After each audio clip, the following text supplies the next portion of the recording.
How did Logan Roy's spoiled, bickering kids go from arguing over contracts? Are you texting? Dude, what are you... Hey. What are you... Are you telling? Serious? What, Serious. 14? Hey, this stays in here, okay? Well, this is a lockdown. You need advice, man. To making disgusting kitchen concoctions? Yeah, fit for the game. No, not that. This is gonna be all right?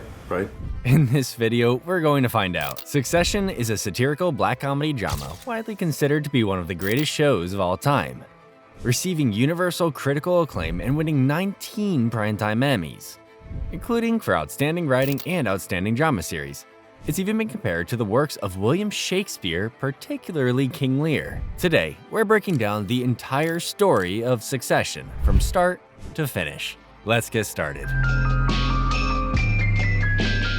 Succession follows the story of the Roy family, the owners of the world's 5th largest media and entertainment conglomerate, Waystar Royco. If you're curious about any real-life parallels, you'll want to do a deep dive into the family of Rupert Murdoch and Fox Corporation, but we won't dig into that too much here. At the beginning of the series, patriarch Logan Roy finds himself in declining health around his 80th birthday, leaving his children and business partners fighting for control within the company. Before we get into the story, let's introduce some of the members of the happy Roy family tree. First up, we have the CEO of Waystar Royco, Logan Roy, who serves as the main antagonist of the series. Logan was born into poverty in Scotland before he and his siblings were transported to Quebec, Canada, to live with their viciously abusive Uncle Noah after the outbreak of World War II. He is a volatile, foul-mouthed, and egocentric man who seems to take great pleasure out of manipulating those around him and subjecting them to his power games. If it wasn't obvious, Logan loves power and is not willing to give it up very easily, in spite of his poor health. Unlikely? Does this guy think he can literally live forever? Next, we have Kendall, Logan's second oldest son and Succession's main protagonist. He's the firstborn of Logan's second marriage and has long been primed to be the heir to his father's company. Kendall is riddled with anxiety and self-doubt from not being able to please his father. He's also a recovering addict who is estranged from his wife and children.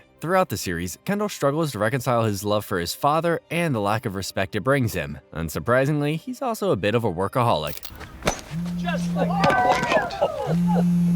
Hold on, hang on.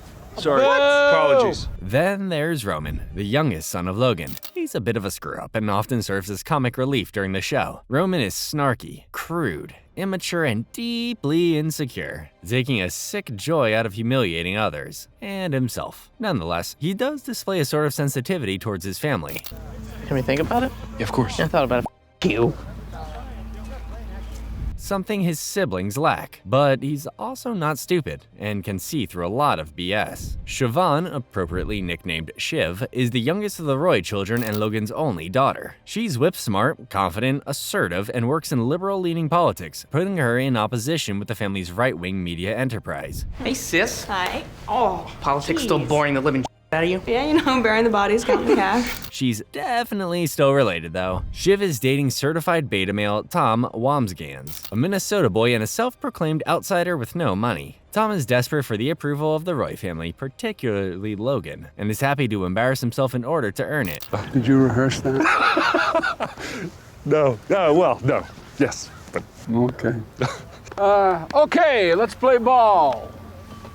Way to play it cool, big guy. Lastly, we have cousin Greg, a bumbling, unimpressive young man who is distantly related to the Roy family through Logan's estranged brother. Greg is savvy enough to know that he needs to stick around in order to gain the respect of his family and improve his stature in life, whatever it takes. Sometimes, mistakenly call me Greg, too, so I'll answer to both. Personally, I think a little self-respect goes a long way, but you do you, Greg. Greg finds a mentor in Tom, who bullies him relentlessly. And with that out of the way, we're going to go through the entire story. Wait, what? Oh crap, we forgot Connor. Sorry, that happens a lot around here. Connor Roy isn't the brightest sibling of the Roy family, but he sure is the oldest. Connor is a mostly nice guy who likes to stay away from the drama and politics that surround Waystar Royco. I don't want to engage. I'm water. I flow.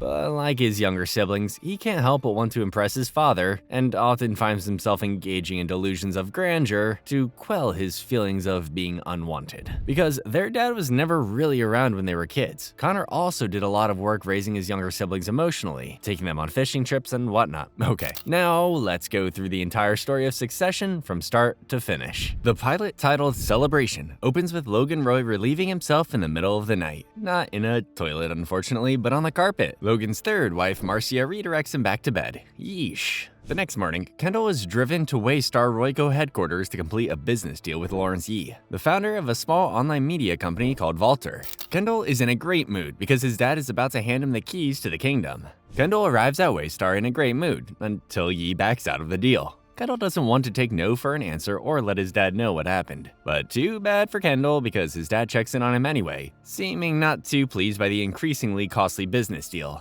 Roman drops in to chide his older brother. Look at all this bullshit.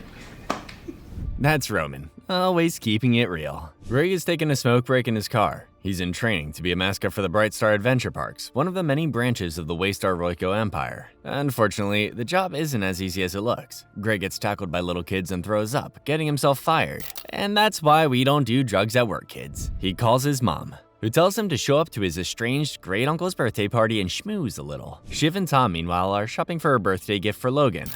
I like you, but I need you to like me before I can love you.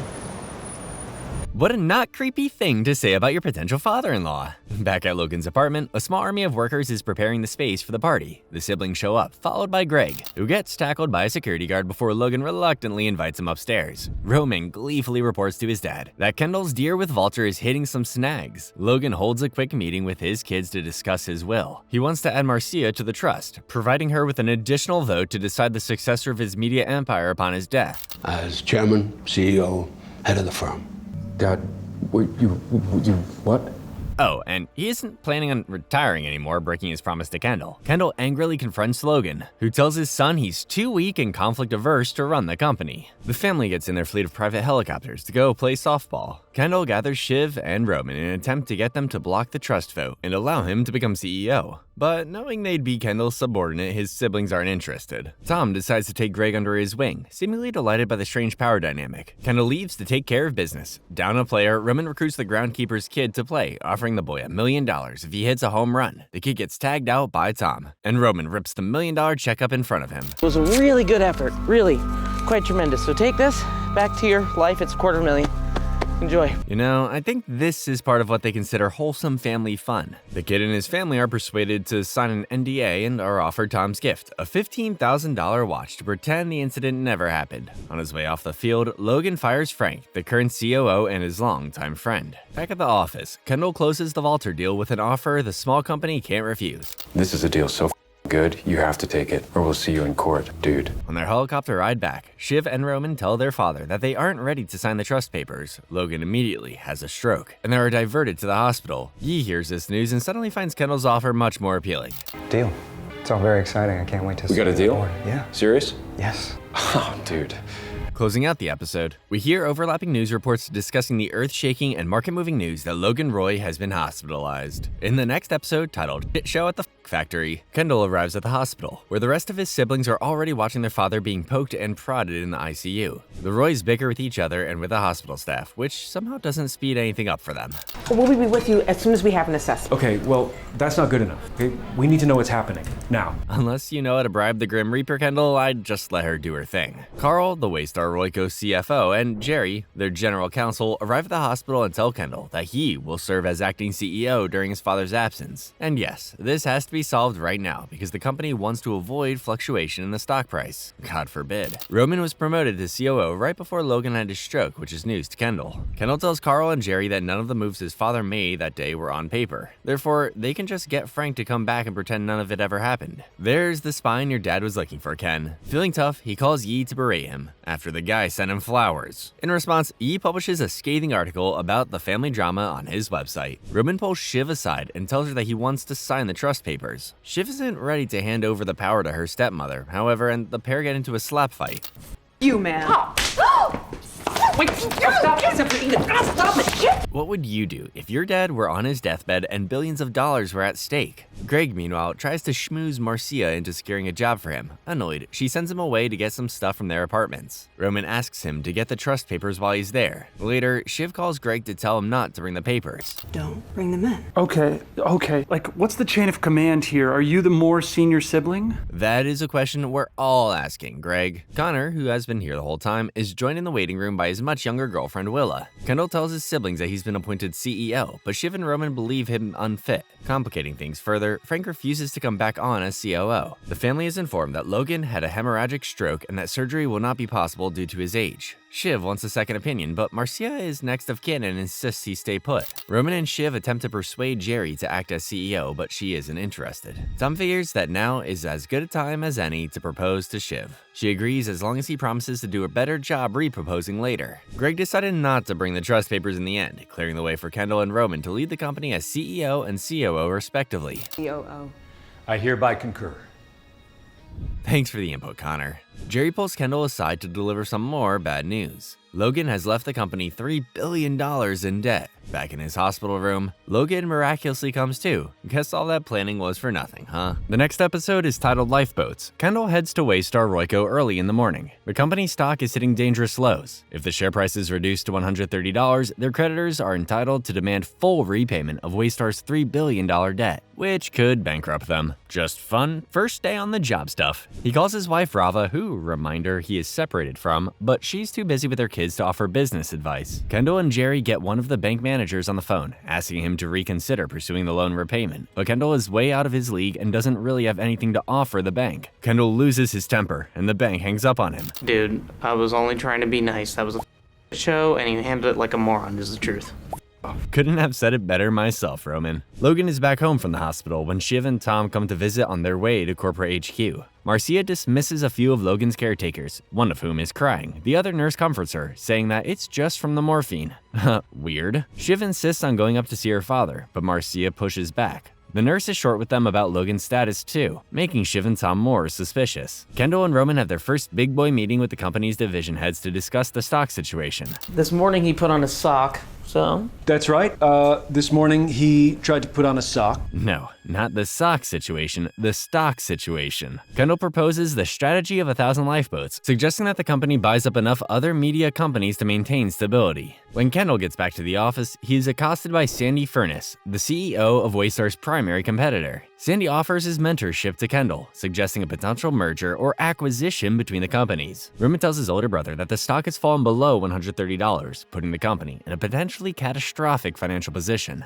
Kendall confides in his friend Stewie Hosseini about the company debt. Stewie is a private equity investor and agrees to take a minority stake in the company in exchange for $4 billion and a voting seat on the board, but he wants to do cocaine in the bathroom first. Yeah. Okay. Are you done? No.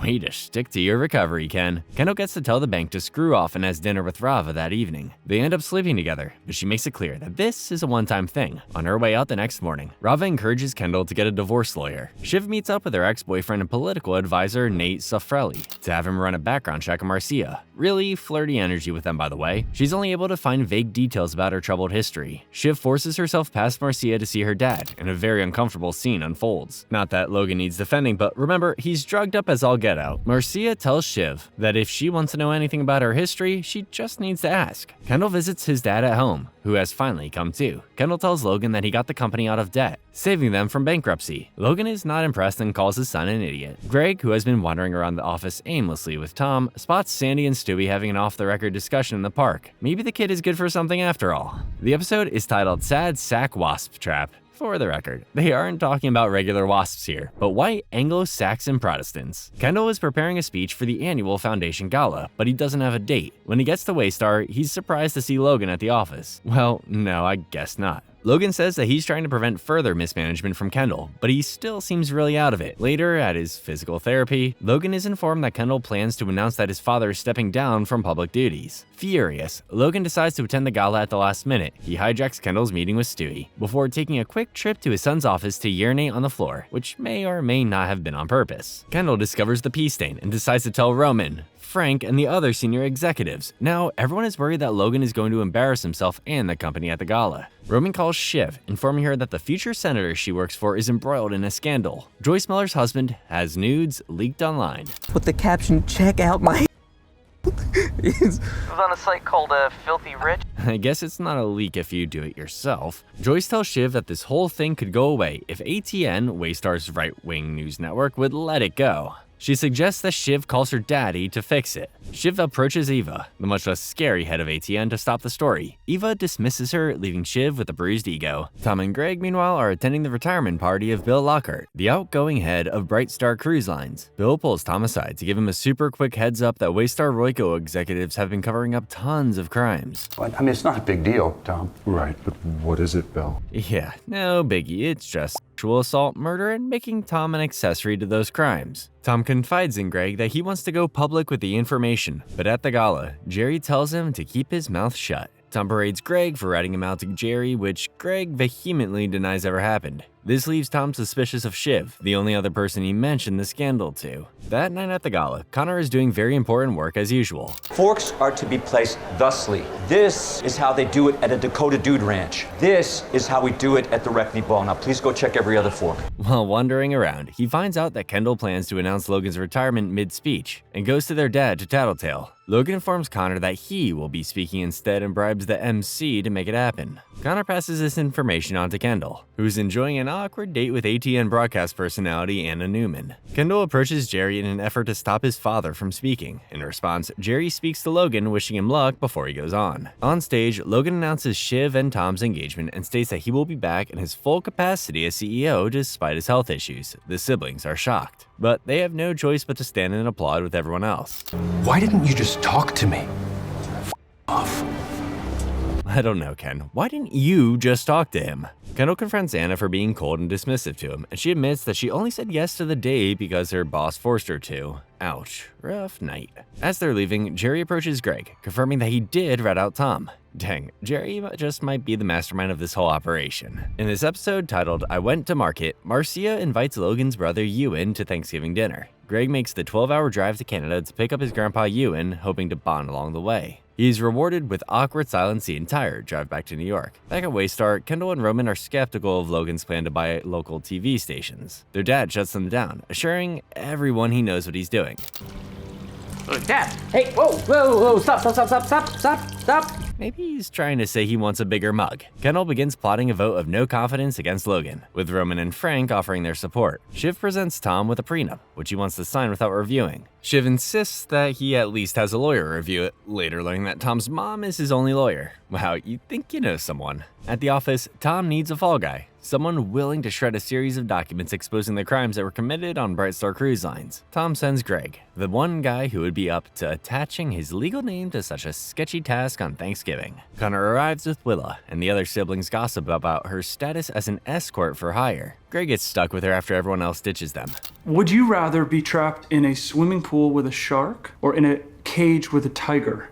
I would rather not be a part of this painful conversation. Connor, tired of the chiding from his siblings, asks Willa to be exclusive with him, offering to pay for her hobbies if she stops working as an escort. Greg heads to the archives office and checks out the necessary boxes. Getting cold feet, he calls Tom, stressed that he might be doing something illegal, which, yeah, obviously Sherlock. Tom hangs up on him, so Greg decides to secretly make copies of the most important documents for himself. Low-key pretty smart in terms of pure self-preservation, Greg. Bunch of corporate materials. Heading for an extra shredding. That's it. God, why does he always have to sound so suspicious? After dinner, Logan shows off some of his purchased war memorabilia, leading to an argument with Ewan, who served in Vietnam. The argument escalates and Ewan storms out. Seeing an opportunity, Kendall tells his uncle about the upcoming vote of no confidence. Ewan is appalled, telling Kendall he refuses to go behind his brother's back to humiliate him. Good thing that Tom had his mom review the prenup, because apparently there's no clause for infidelity in there. But that should be no problem, Shiv says, because they would never cheat on each other. Do you believe her?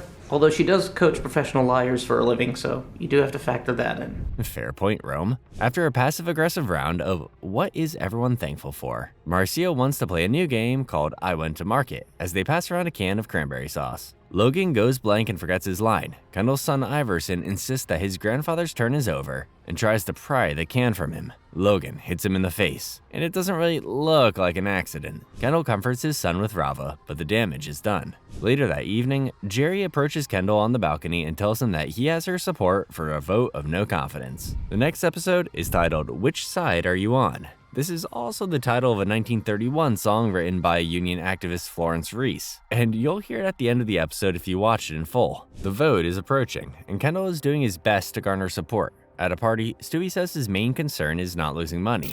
I can promise you that I am spiritually and emotionally and ethically and morally behind whoever wins. And that is what you get for trusting the face of a private equity firm. Kendall, Roman, Jerry, and Frank meet up to count the votes. They've got 3 for Logan, 3 against, and 5 unknowns. In other words, it's a total crapshoot. Tom gets the news that the crimes he and Greg were covering up have been successfully contained and is in the mood to celebrate. Shiv, clueless to his plight, is having second thoughts about Joyce Miller, the senator she's been working for. She and Tom get into an argument about the location of their wedding, so she jets off to DC to avoid him.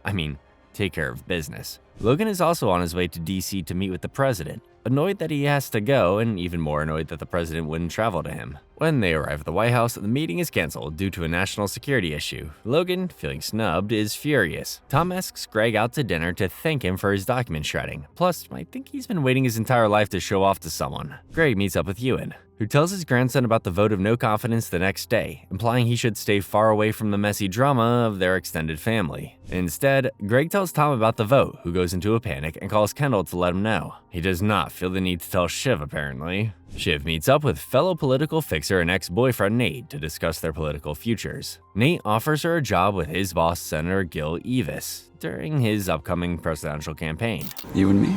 Yeah. Why? Well, historically speaking, we found it quite hard not to each other. Hey, does anyone know if Tom ever updated that prenup? Shiv crashes at Nate's apartment, but nothing happens. Besides some real heavy flirting. Kendall has a nice dinner too. After being invited over by Marcia, he and Logan sit on the couch, eat some cheeseburgers, and watch TV. Weirded out by how normal it is, Kendall thinks about postponing the vote, but Frank encourages him to push forward. The next morning, Kendall makes a last-minute helicopter trip to Long Island in an attempt to persuade another voter, but ends up stuck in traffic. Now traveling on foot, he calls in to provide his statement. Ken tells the board that while he loves his father, he is unfit to run the company and believes he should step down to focus on his health and maintain his legacy. Logan refuses to leave the room during the vote, mean-mugging everyone during proceedings. With a few yeses, a few nos, and a couple abstaining, Roman ends up as the deciding vote. He folds under pressure and supports his dad. You shouldn't be here, you shouldn't be speaking here, you should be out of this room. This is illegal. Whatever. Frank, has the law ever stopped anyone in this room? Give me a break. Kendall finally arrives just in time to find out that he lost the vote. Logan fires everyone who voted against him, including Kendall, and has them escorted out of the building. The next episode is titled Austerlitz. The Roy family is drowning in scandal between the board shakeup, false stories in the tabloids about Kendall relapsing on drugs, and oh yeah, Kendall is trying to sue his dad for firing him. Wanting to do damage control, Logan, Jerry, and PR head Carolina propose a weekend of family therapy with Dr. Parfit on Connor's ranch in New Mexico, but Kendall refuses to come. Rava calls Kendall, concerned about the headlines, but he assures her that he is still sober. Okay, I'm not on drugs. I'm not touching drugs. I don't use drugs anymore. I'm not on drugs. I'm not on drugs. Not a very persuasive argument. Shiv is still being courted by Nate for Senator Evis, who, by the way, is a fiercely left-wing public enemy of Logan. Logan isn't even speaking to Shiv right now because he thinks she knew about the vote, which she did not. This is why they all need therapy. At Connor's ranch, the family minus Kendall sits down to discuss their feelings. Connor starts off the session with a bang. I never touched Roman inappropriately. If he says I did, I didn't. Well, glad to clear that up. Connor and Kendall must have taken the same persuasive speech class. Logan tries to bring them back on track, saying that despite his mistakes, he's always wanted to do right by his children. Shiv thinks the whole event is a publicity stunt and says as much to Logan. Connor and Roman defer to their dad, leading Dr. Parfit to suggest that his children fear him. Logan snaps and berates his kids. The therapist wisely suggests they take a break. Or maybe not so wisely, because on break, Dr. Parfit dives into the pool headfirst, breaking several teeth. The family rushes him to the hospital. Talk about a creative strategy to get out of therapy. Shiv leaves to meet with Gil Evis, who offers her a job on the spot. After a great conversation, Shiv agrees to take it, and she and Nate get handsy in her car. Kendall decides to drive down to New Mexico after all and stops at a dive bar. He orders himself a drink and decides to hang out with a few locals, who invite him on a drug binge. At an incredibly low point, he tries meth for the first time. Kendall calls Roman, who can tell over the phone that his brother is high. Roman leaves the ranch to drag him away from the junkies who have an important message to deliver on their way out. Tell Bill Gates my computer's f***ed up from all the f***ing updates, man! I am sure they will be right on that. Shiv arrives back at the ranch, and Logan questions why she would take a job with his public nemesis.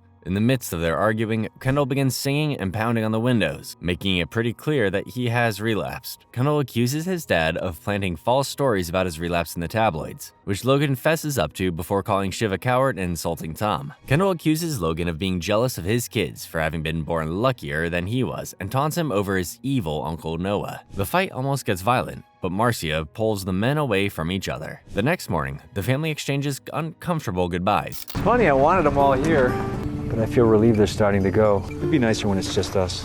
We've all been there, Connor. Oh, and Willa agreed to move in with Connor. It could have something to do with the little talk Marcia gave her about her friend, who was a prostitute until she was murdered. Logan, who is staying behind with Marcia, gets in the pool. As he swims, we see numerous deep red scars along his back, left by the man who raised him.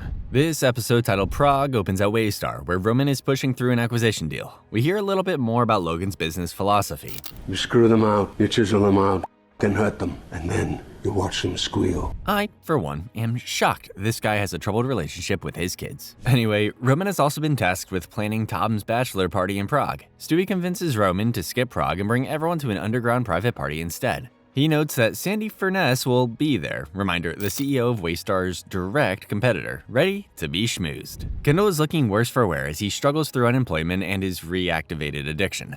He and Frank charm a pair of young women who are looking for funders for their art app startup. Logan sees Greg sitting around the office doing nothing and tasks him with monitoring Kendall during the big bachelor weekend. In exchange, Greg asks Logan to please not make him work for Tom anymore because Tom is mean to him. Tom? Oh, Tom. I didn't know he had it in him. The guy is full of surprises, Logan. Tom calls Shiv before his bachelor party to give her a half-hearted heads up about the shenanigans they'll be getting into. Shiv, wanting to get back to her flirting with work with Senator Evis, gives Tom the go-ahead to do whatever he wants that night. Greg asks if this means Shiv also has a hall pass, leading Tom to question their arrangement. Roman leads the bachelor party squad into a sketchy tunnel to attend the underground party. Stewie and Kendall meet with Sandy, and the pair offer him $500 million for his portion of Waystar Royco. Roman interrupts their conversation and casually mentions that when they were kids, Kendall locked him in a cage and forced him to eat dog food. It was a game, you enjoyed it? Ask Connor. Yeah, ask Connor. I enjoyed being in a cage with a leash around my neck. I personally wasn't there, but I doubt that 4-year-old Roman enjoyed this. Uncomfortable, Sandy dismisses himself from the brothers as bickering. Kendall calls Frank to talk business, and Frank tells him that the startup deal fell through. Seeing one of the young businesswomen at the party, Kendall approaches her to ask what gives. She tells him that she isn't interested because of Kendall's last name and ego. It'd be like I was marrying Hitler and then I'd get to be what, Mrs. Hitler? Youch. Kendall decides to do more drugs and Greg spots him as he's about to overdose. Greg tells Kendall that Logan is worried about him, which makes Kendall even more upset. To stop him from doing all the cocaine, Greg does 2 lines himself. Meanwhile, Logan has dinner with Shiv and begs her to work for Waystar instead of Senator Evis. Maybe not beg so much as coerce, considering he threatens to leak word of her affair with a coworker. She storms out of the restaurant to see Nate, and the two finally begin sleeping together. Roman convinces Tom to hook up with a girl named Tabitha at the party. Though, so I guess they're even? Later that night, Marcia calls Shiv to tell her that Logan will no longer be attending her wedding. Kendall approaches Sandy with a different offer. He'll help undermine Logan if he gets to take over as CEO. Later, Roman also approaches Sandy to reach a deal, which he agrees to. Kinda. To top off the episode, Kendall calls Frank to task him with telling the whole town that the businesswomen from earlier are junkies. Nice, Ken. Next up, we have the episode titled Prenuptial. The Roys arrive at Easter Castle in England to prepare for Tom and Shiv's wedding. Logan wasn't going to come, but decides to attend after Carolina tells him how bad that would look in the press. Shiv and Tom are on their way to the rehearsal dinner when she tells her fiancé that she actually does want to know about the problem he was having with Bright Star Cruise Lines. He tells her not to worry about it, saying that he destroyed the evidence. The younger Roy siblings, and Tom, meet with their mother, Caroline, who Shiv refers to as the Wicked Witch of the West. Except she creatively uses a word that rhymes with witch. Tom is surprised to see Tabitha there. Turns out she's now dating Roman. Greg arrives late. Caroline quickly recognizes him. Greg! You're Greg Egg. You're Greg the Egg. She seems fun. At the rehearsal dinner, Tom sees Nate with his hand on the small of Shiv's back. This probably wouldn't be too terribly suspicious if it weren't for Shiv being weird and evasive every time Tom mentioned infidelity or the prenup details, and if Kate wasn't her ex-boyfriend. Later, Nate introduces himself to Tom, informing him that he used to date Shiv. Shiv assures him that they're just friends, and Tom agrees to tell her more about the crew's files. Kendall runs into Rava right after he did coke in the bathroom, giving her a big clue as to what's going on with him. He snaps when she mentions their divorce. The truth is my lawyers are stonewalling because your lawyers are trying to me over. That'll get her to love you back, bro. Logan makes a grand helicopter entrance before going squaring off with Senator Evis. Shiv tells Jerry and her father that she knows about the Bright Star Cruise Line situation. She agrees to keep quiet if ATN stops slandering Evis over his wife's suicide. Stewie pulls Kendall aside and tells him that Sandy wants the hostile takeover to take place during the wedding. They want to catch Logan off guard while he's out of the country. The next morning, Greg tells Tom he thinks Shiv is having an affair. Tom gets a little defensive, to say the least. Shut up! Dude, what the hell, man? Just shut up, man! If I were Greg, I would definitely think that something happened. The first season finale, titled Nobody Is Ever Missing, begins with guests arriving at Tom and Shiv's wedding. Kendall, meanwhile, is plotting the final details of their coup when he's interrupted by someone opening the door. He screams and berates whoever is at the door before he realizes that it's his son. He apologizes, but Rava takes Iverson and Sophie away from him. Kendall approaches his father to tell him about the takeover, which goes about as well as you'd expect. Roman, upset that Shiv isn't willing to showcase his Japanese satellite launch at her wedding, goes to the bathroom to watch the livestream alone. And to think, he pushed up the launch just for her wedding. Good thing he watches it alone though, because it does not go well. No, Rome, it was not supposed to do that. Roman ignores the blowup of calls and emails on his phone and tells everyone the launch went great. Jerry confronts him, telling him that there may be corporate manslaughter charges if there are any casualties, seeing as he pushed his team to speed up the launch. Kendall is really upset about sabotaging his own father during his sister's wedding, so he and Stewie do some cocaine about it. Logan gets angry after a spat with Kendall and Stewie, so he fires a random waiter about it.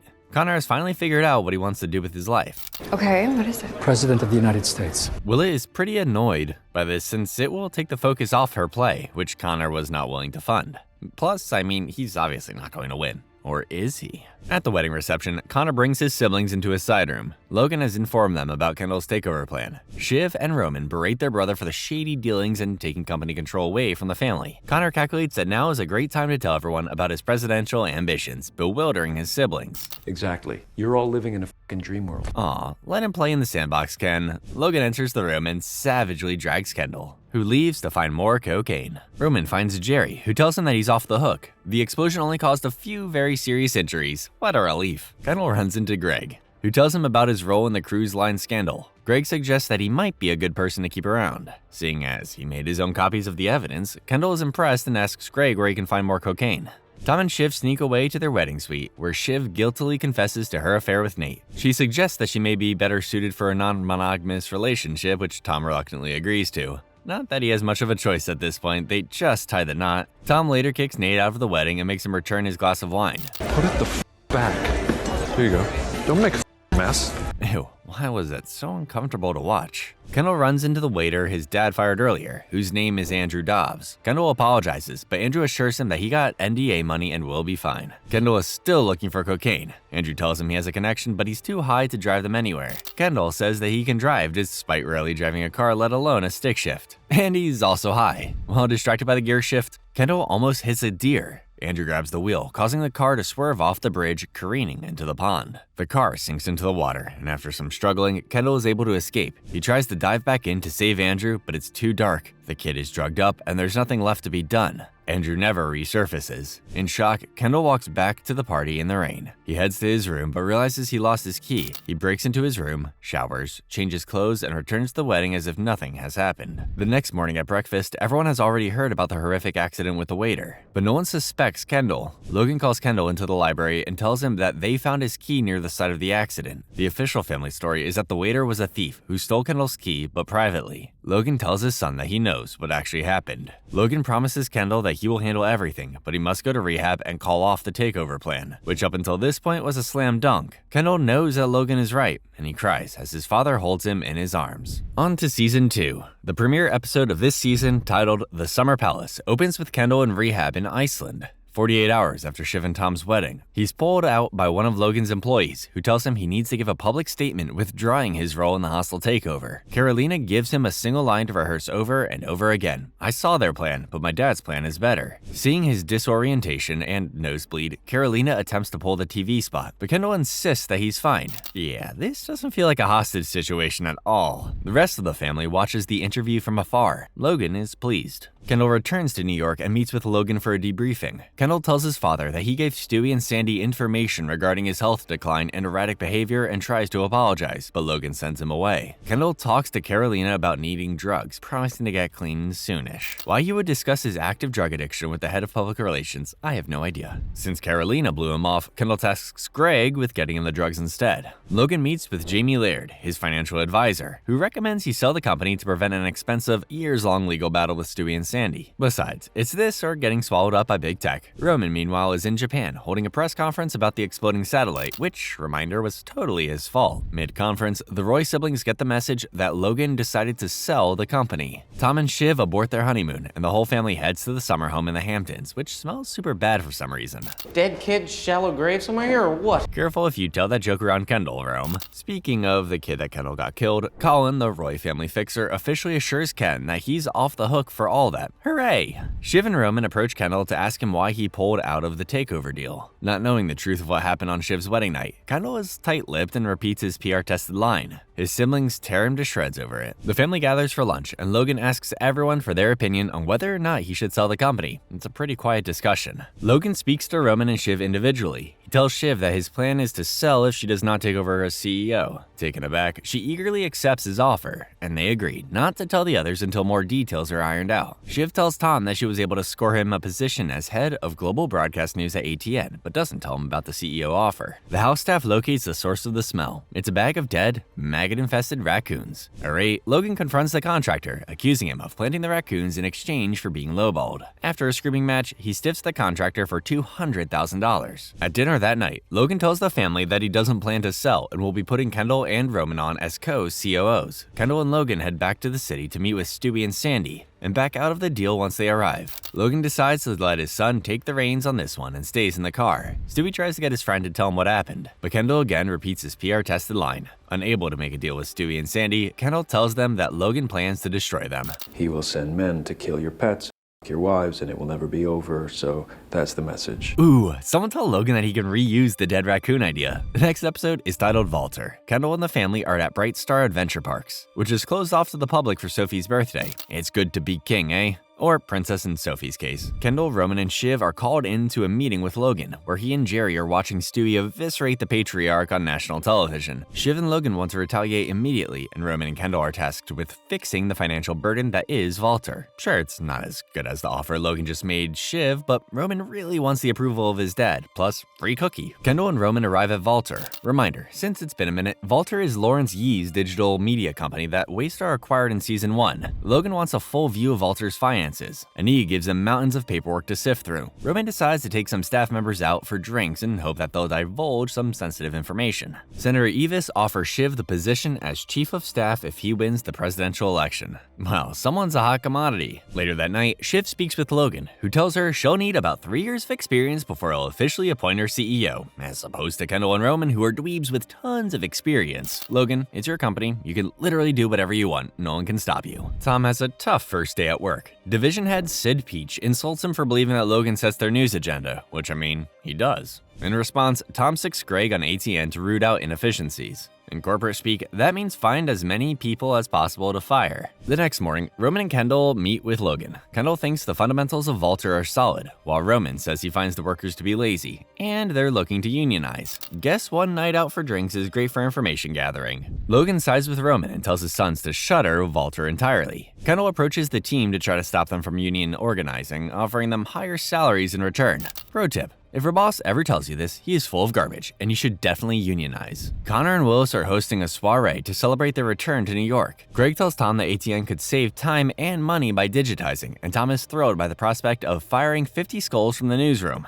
Such violent imagery. Shiv finally tells Tom that Logan offered the CEO position, and he's a little disappointed, thinking that he might have been up for the job. Talk about delusional. Kendall casually offers Greg an apartment that he impulse purchased on the condition that he hosts a party for him. Later that night, Shiv asks Tom if he thinks she should take the job with Senator Evis or her dad. Tom reminds his wife that Logan is prone to discarding people once they are no longer useful to him. The next morning, Kendall has an important speech to give to the employees at Valter. And I'm afraid I have to inform you, you're all fired. Told ya he was full of garbage. Shiv is with Senator Evis and Nate when a prospective voter shakes the senator's hand. Shiv offers him hand sanitizer as a mean-spirited joke, getting herself fired. Soon after, she tells her father that she quit and that she's ready to transition to Waystar, so maybe she was just looking for an excuse to leave Evis? Kendall tells Logan that he was able to eliminate 476 people from the payroll. And then, just to be a jerk, Kendall steals a pack of batteries from a bodega before immediately throwing them in the trash. Cool move, dude. In this next episode titled Hunting, Greg is meeting with book editor Michelle Pansel, who is writing a biography about Logan. For some reason, Greg doesn't think this meeting counts as a real one, so he leaves in a panic when he sees her taking notes on their conversation. Logan tells the board that he wants to acquire media giant and news rival PGM. Privately, many of the board members share concerns. Roman thinks that his dad only wants to buy PGM because his brother Ewan watches the channel.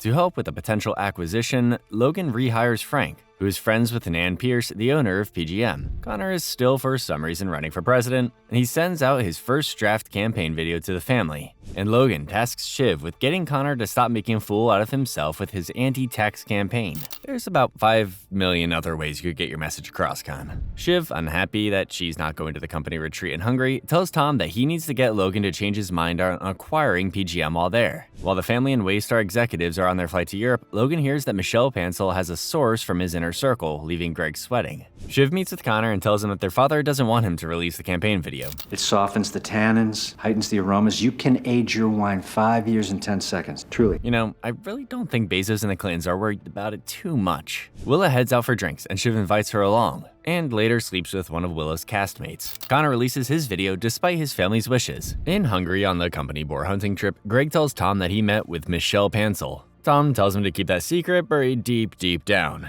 Jerry and Carl put additional pressure on Tom to talk Logan out of acquiring PGM. Meanwhile, Logan is told that the Pierce family has been informed of Logan's plans. Tom tells Logan that several executives are privately against acquiring PGM, further enraging him. Logan locks everyone in the room at dinner, demanding to know who has been talking to Pansel and the Pierces. He insults and berates nearly everyone at the table before deciding to play a humiliating game called Boar on the Floor. He forces Carl, Tom, and Greg to get on their knees in the front of the room. Aren't company retreats supposed to improve morale? Logan makes the men oink and fight over a sausage. Kendall and Roman get into a scuffle, and Ken finds out it was Roman who talked to Pierce. The next morning, Carolina tells Logan that a board member named Mo is the one who spoke to Pansel, and he passed away the night before. Logan considers the issue resolved, and Greg is grateful to be off the hook. Logan tells Shiv he wants her to shadow him the next day at Waystar, and Jerry convinces Roman to take a Waystar management course to impress his father. Before they arrive back home, Frank tells Logan that PGM does want to meet with him after all. Next, we have an episode titled Safe Room, which begins with Tom and Shiv en route to Waystar Royco headquarters. Shiv is going to shadow her father, and Tom is being really weird about it. Gosh, Tom is so strange. Shiv changes the subject to ATN news anchor Mark Ravenhead, who has recently come under fire for being a Nazi sympathizer. Shiv thinks he should be fired, but Tom disagrees, calling Ravenhead a well-liked, nice guy. When they arrive at Waystar, they're greeted by ATN-friendly protesters who are demanding that the network keep Ravenhead on staff despite the scandal. Roman, meanwhile, is at Brightstar Adventure Parks for his first day of management training. He gets annoyed with the program and begins insulting park visitors while barking as a mascot. Good thing his dad owns the whole place. He texts and calls Jerry throughout the day, updating her on how miserable he is. Later, Roman befriends a guy named Brian. They work together on an assignment to create a new, exciting ride for parkgoers. Connor and Willa are heading to Mo's funeral. Mo is the board member who died in the last episode. Before you think they're being super nice, Connor only wants to go to meet potential investors for his upcoming presidential campaign. Willa offers her condolences to Mo's widow, except, oops, turns out the guy's name was actually Lester? Connor gives her a very late heads up that Mo was just a nickname. Mo.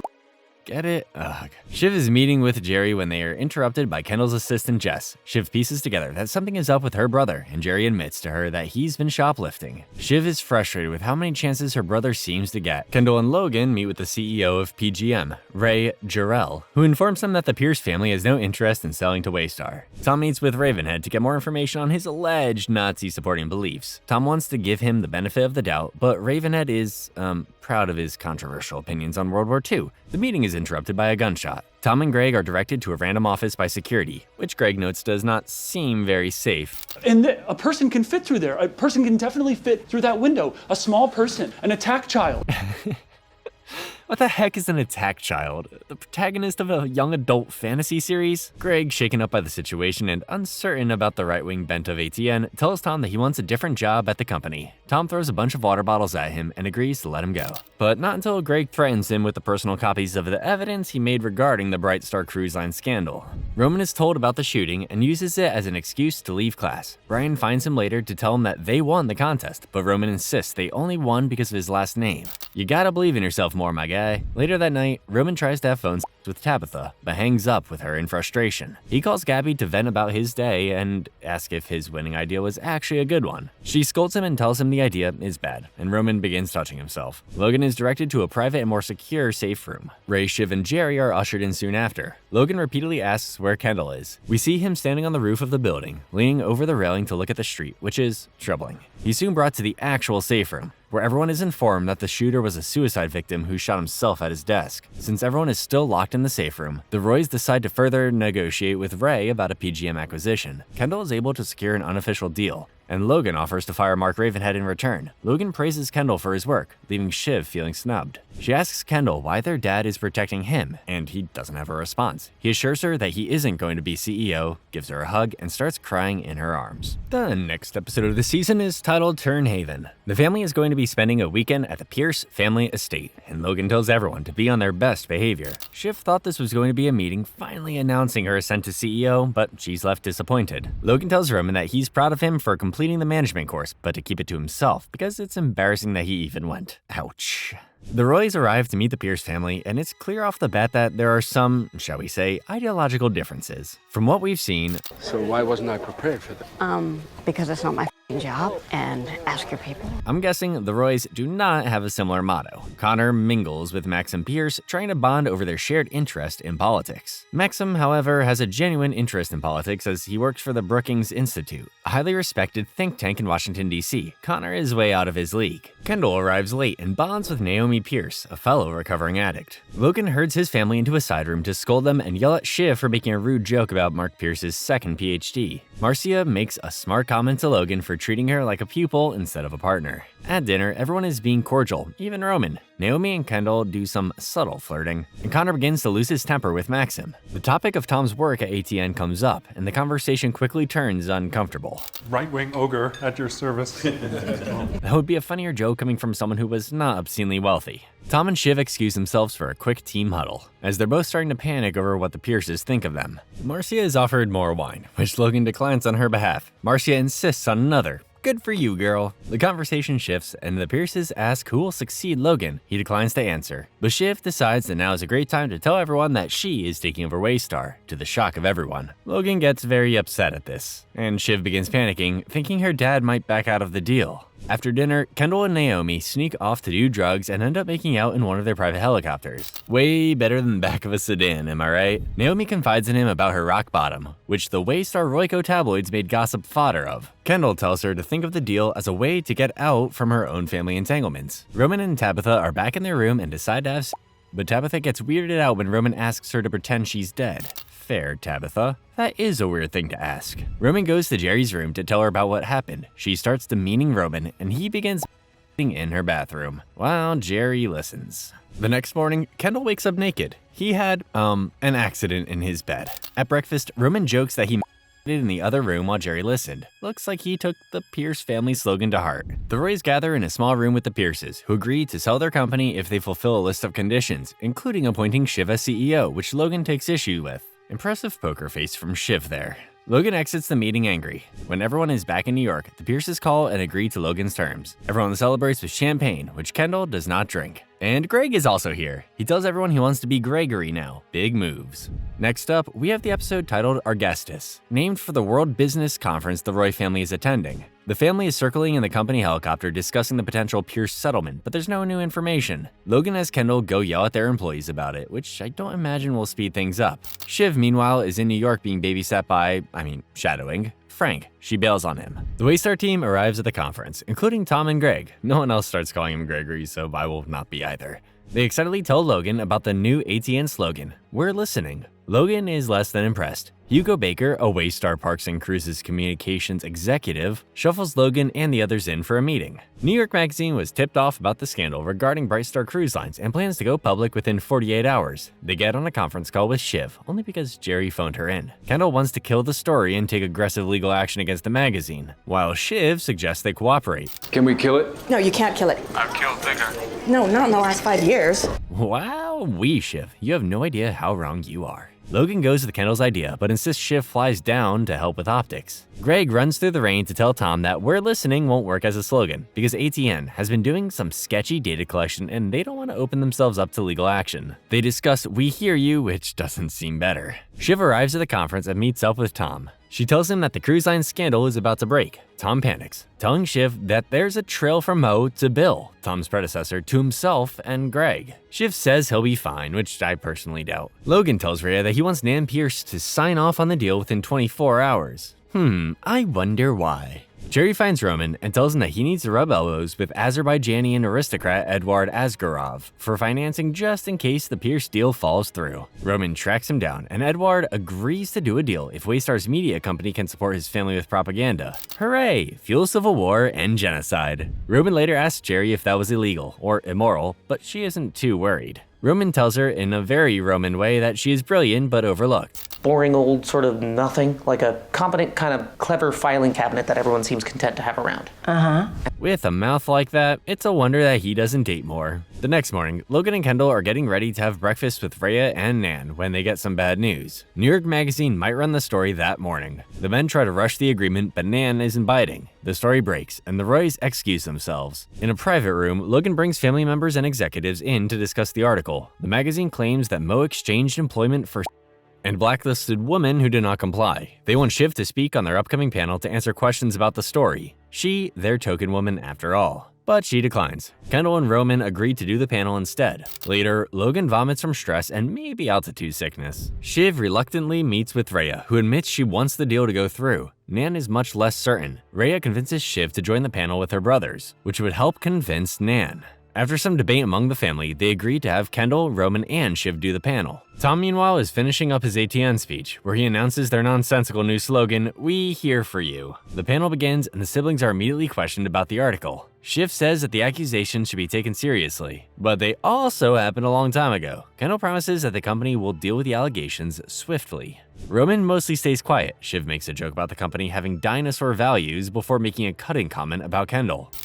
Dinosaur attitudes, dinosaur values. No, I would never go after my dad. That's a sport others enjoy. Ouch, she's got your hair, Ken. After the conference, Shiv is scolded for her dinosaur comment. Roman has his own smart remark, and Logan backhands him so hard that he knocks out a tooth. Kendall rushes to defend his brother. Roman brushes it off, saying it's just a tooth. The weekend concludes with a comedy roast. The comedian sees the Roy family and lays into them about the sexual assault scandal. Nan leaves the room with Logan and Rhea following close behind. Nan tells them the deal is off before firing Rhea, accusing her of working against PGM. Logan screams at Nan as she leaves. This next episode is titled Return and opens with Naomi Pierce FaceTiming Kendall, asking for an inappropriate picture of him. After some teasing, he complies. Logan is throwing a party amidst the cruise line scandal. Seeing how many people show up, he's pleased to know that the bad press being perpetuated by Stewie and Sandy Furness hasn't done too much to damage his reputation. Jerry tells Roman that she plans to do opposition research on him before they enter a serious working relationship, which he is fine with.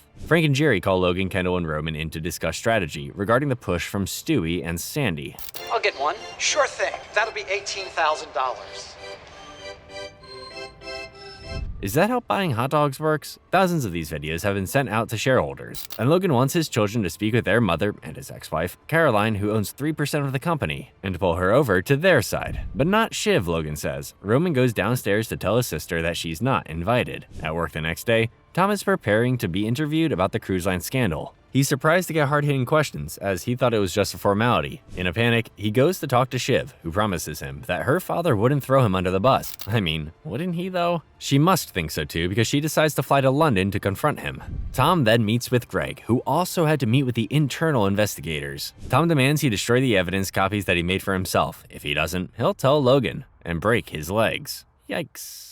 In the car on the way to the airport, Logan apologizes to Roman for hitting him. Well, it's sort of an apology. It's more of a denial where he doesn't admit to making contact. Reminder, Roman lost a tooth. Kendall is already on the plane with Rhea, who Logan surprisingly invited along. Look at them. Coochie. Cool. Classic Roman, calling it like he sees it. The brothers debate if they think their father is having an affair. While they're in London, a British tabloid called The Post dropped an article about Andrew Dobbs, whom the article alleges Logan bullied to death. The article is a fake narrative pushed by Stewie and Sandy, but Logan nevertheless decides to meet with the Dobbs family and bring Kendall with him. Roman is tasked with negotiating with his mother. Shiv arrives in London only to find that her father is not at his place. She meets with Rhea and immediately clocks that she's having an affair with her father. Rhea offers to put a good word in for Shiv for the CEO position at Pierce Media. Tom and Greg arrive to destroy the documents, which Greg says he kept in his desk at the office because it was work stuff. The documents are in a file labeled receipts, which has another file labeled secret. He's not the brightest. Greg heads to the bathroom in order to determine how to hide his phone in a way that also clearly records the conversation around him. Tom goes to get matches. And while he's gone, Greg shoves a couple of evidence documents in his back pocket. Okay. That was pretty smart. Kendall and Logan arrive at the Dobbs' house. Logan goes to speak with the family while Kendall looks around the house. Logan apologizes that his political rivals dragged their son's name through the mud. The family assures the Roys that they don't blame him, as their son was always an addict. Later that night, Kendall returns alone to drop a bundle of cash in their mail slot. Shiv and Roman arrive at their mother's house. They exchange pleasantries, which Caroline reads through immediately. I think anyone would be feeling terribly hungry. I know I'm not. No, right. Don't want to get Of course not. bolus of gubbins. Bummer they couldn't have one nice parent. Caroline demands the $150 million Hamptons house for her share, or $20 million, but she gets the kids every Christmas. She wants Logan to make the final decision. Kendall arrives at Caroline's house late that night and tries to open up to her about the Dobbs situation. She asks if they can discuss over breakfast. The next morning, Kendall sees a note from his mother, apologizing for missing the kids' departure. She had to leave to run errands. Shiv finally tracks down her father and demands to know if he still plans to make her CEO. In response, Logan demands to know why she would even consider working for the Pierce family. Turns out, Rhea met with Shiv as a trap. On the plane ride home, Logan asks Rhea to put together an outside the family shortlist of potential CEO successors. The next episode is titled Dundee and begins with the opening for Willa's play. Willa didn't quite finish the play, saying she had a virus. The next morning, the Roy siblings are recording heartfelt messages for their father's 50th anniversary celebration, which is to be held in Logan's hometown, Dundee, Scotland. As you can imagine, Roman is taking it very seriously. What up, pricklicks? It's me, Dr. Moron. I'm a ding-dong doodle-bug dipshit with a tit-mouse and my dad hates all of you. F***y go bye-bye. How was that? Was that good? Perfect, buddy. That'll do great. Shiv tells her siblings that she's suspicious of Rhea and thinks she might try to replace their father as CEO. Later, Shiv hints to Marcia that she thinks Logan had an affair, but Marcia doesn't take the bait. On the plane to Dundee, Carolina informs Logan that there's a former cruise line employee ready to blow the whistle on the company. Logan tells her to offer him $5 million, but he's willing to go up to 10. When they arrive, Logan reminisces on his past, looking uncomfortable. Must not all be happy memories. Once at the hotel, Shiv confronts Rhea about her alleged plot to take over Waystar. Rhea is, by the way, the one who planned this whole anniversary bash. Kinda weird. Roman and Jerry discuss their working relationship again, leading to Roman proposing marriage to her. But who knows how serious he is? Marcia directly asks Rhea if she is regularly tested for STDs, as she and Logan still sleep together. I have fought and I have lost, and I have fought and won. But when I lose, the other one will generally lose an eye or so. The girl can take care of herself, that's for sure.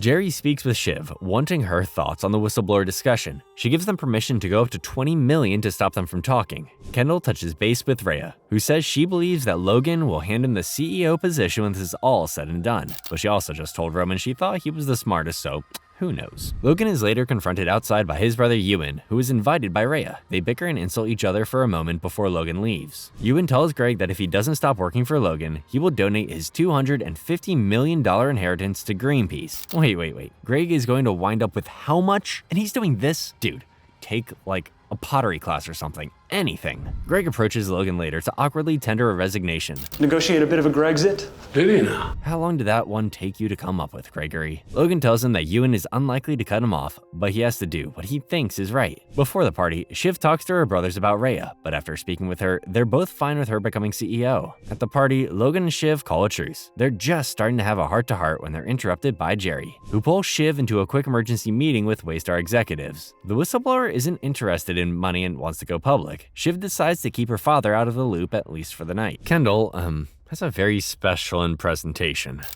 Dude be the OG, and he playing like a pro. C, L to the OG. The dead kid was one thing, but this is bad, Kendall. Logan and Shiv speak once more, and she gives him the go-ahead to name someone else as his successor. During his speech, Logan announces Rhea as the incoming CEO. Slick move, Shiv. Marcia is upset with Logan and leaves the party early. Ewan sees the argument and tells Logan he's a horrible human being, and that he can't wait to watch the Empire crumble. The episode closes with Logan unveiling his shiny new plaque, celebrating his 50 years in business. This next episode is titled DC, and I bet you can guess where it's going to take place. The Roys are sitting around the TV watching the news break regarding the cruise line scandal. Uncle Mo, Jerry, Tom, and Tom's predecessor, Bill Lockhart, are all mentioned by name. The interviewer asks the whistleblower, James Weissel, about secret logs marked NRPI. Weissel states that this means no real person involved, as in the person injured or killed was a worker or a migrant worker, as opposed to a guest or staff member.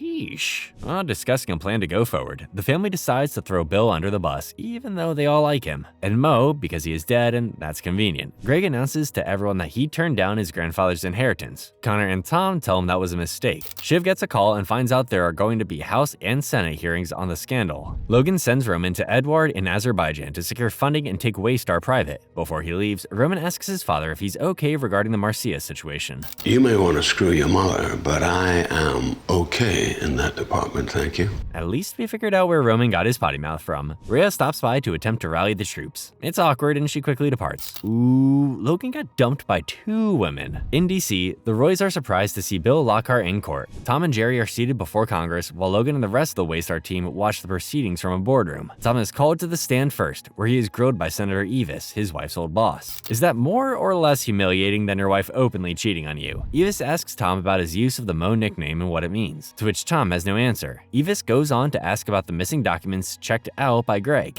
No, sorry. Oh, yes, sorry, yes. Known to me. Great, this is going really well. Roman is in Turkey with Carl and Laird, Logan's financial advisor. Negotiations seem to be going well until they're interrupted by men with guns. It takes Roman a minute, but after they kick out his security guard and take away his phone, he realizes they are being held up by terrorists. Edward assures them that they won't get shot, so they continue to negotiate. The terrorists find out that Roman, Carl, and Laird are foreign nationals and are allowed to leave. Shiv leaves the boardroom to meet with Senator Evis in hopes of making a deal. Evis and Nate aren't interested, and Shiv discovers that there's a witness coming forward to testify. While Logan is being prepped, he sends Shiv and Rhea to track her down and speak to her. When they arrive, Rhea gets cold feet and assures Shiv that she doesn't have to do this either. Shiv dismisses her and goes to speak with the witness. The woman does not want to speak to Shiv at all, but Shiv is quite persuasive. She tells the woman that, as cathartic as telling the truth may be, it would pale in comparison to the pain and lies that would follow her and her family for the rest of her life. Shiv tells the woman that she needs to look out for her own self-interest, because that's what everyone else around her will be doing. Cold, but honest, Shiv. Logan lays it on real thick for the Senate committee. When I read of the abuses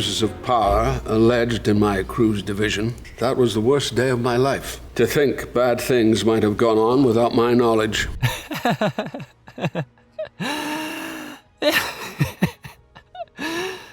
Logan is asked a few tough questions, so he naturally decides to blame Kendall. Kendall handles this with a surprising amount of grace and suggests that Senator Evis has a political agenda against his father, leaving the senator embarrassed. The Roys throw a celebration party because, depressingly, they kind of crushed it today besides Tom. Shiv is hailed as a hero, while Rhea tells Logan she wants to resign. Later that night, Shiv and Logan are watching the news when he tells her that, between Congress and the upset shareholders, they're going to need a blood sacrifice. The Season 2 finale is titled This Is Not for Tears and opens with Greg testifying in front of the Senate committee. He's already doing a great job. If it is to be said, so it is. Are you all right?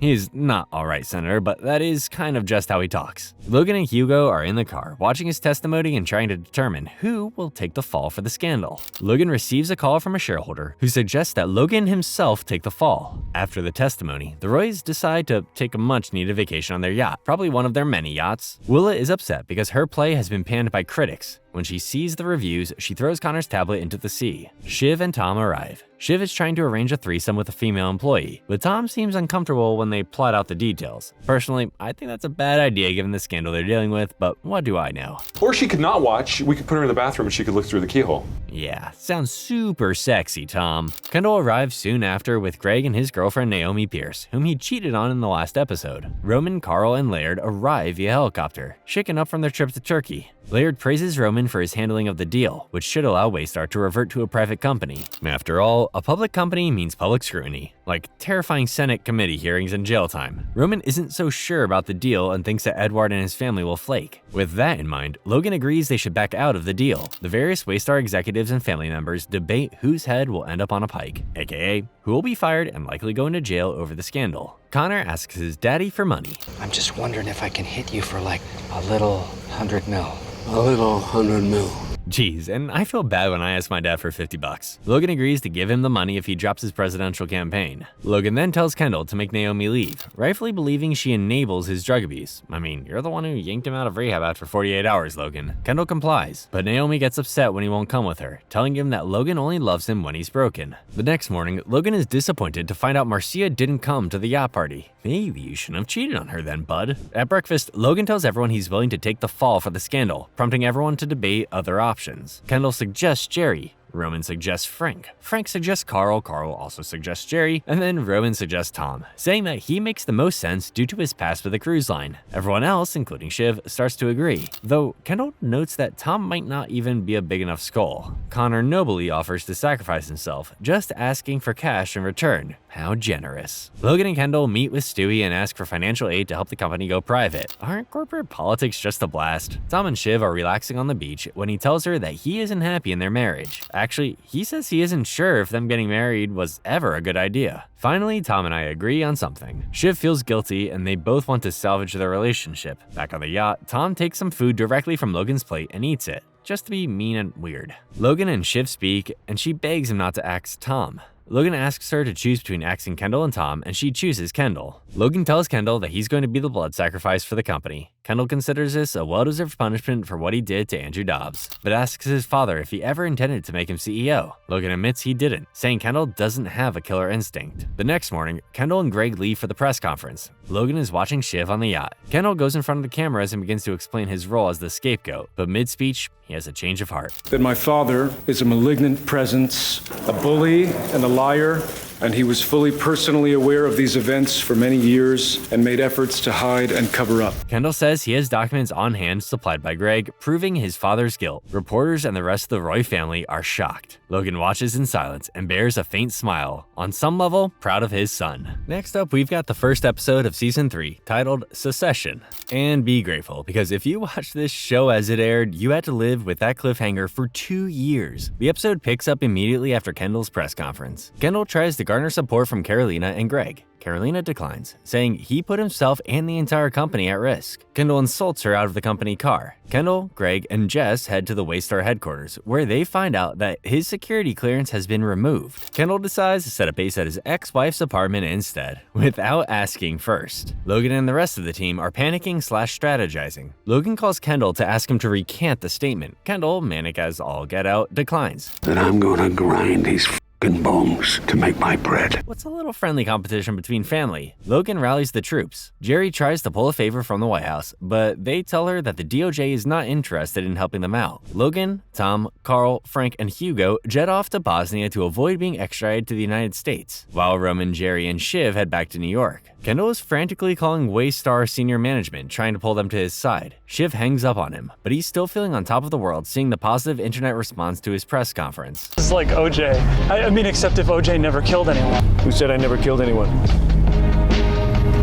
what? That's like a fun thing from your past now? On the plane to Bosnia, Logan says he plans to temporarily step down as CEO and debates whether Roman, Shiv, or Jerry should replace him. Tom quietly calls Shiv to let her know that she's in the running. Roman, Jerry, and Kendall also find out. While in Bosnia, Logan gets a call from Roman. Roman advocates for himself as CEO, but says if his father doesn't think he's ready, it should be Jerry. Logan hangs up and tells the rest of the team that Roman is out of the running. On her father's instruction, Shiv meets with high-profile lawyer and her personal friend, Lisa Arthur, in an attempt to get her to represent Waystar and Logan. Unfortunately, Kendall beats her to it, and Shiv storms out of the meeting. While she's en route to Waystar, Roman calls her and lets her know that Jerry has been named as interim CEO. Lisa arrives at Rava's apartment to get background on Kendall's case. Naomi drops in as well, causing some tension. Upon hearing that Kendall has hired Lisa, Logan hires a rival lawyer, Leo Upton, to pursue an aggressive approach. Next up is an episode titled Mass in Time of War. Greg confides in Kendall, saying he's worried about legal ramifications for giving Ken his copies of the cruise line documents. Kendall assured him that he'll be fine. Tom calls Greg to threaten him over said documents, and Kendall gets a model of a Trojan horse delivered to him from Stewie. Is that a joke? Who's the Trojan horse here? You want me to look inside of it? Don't open it, Ken. Who knows what's inside?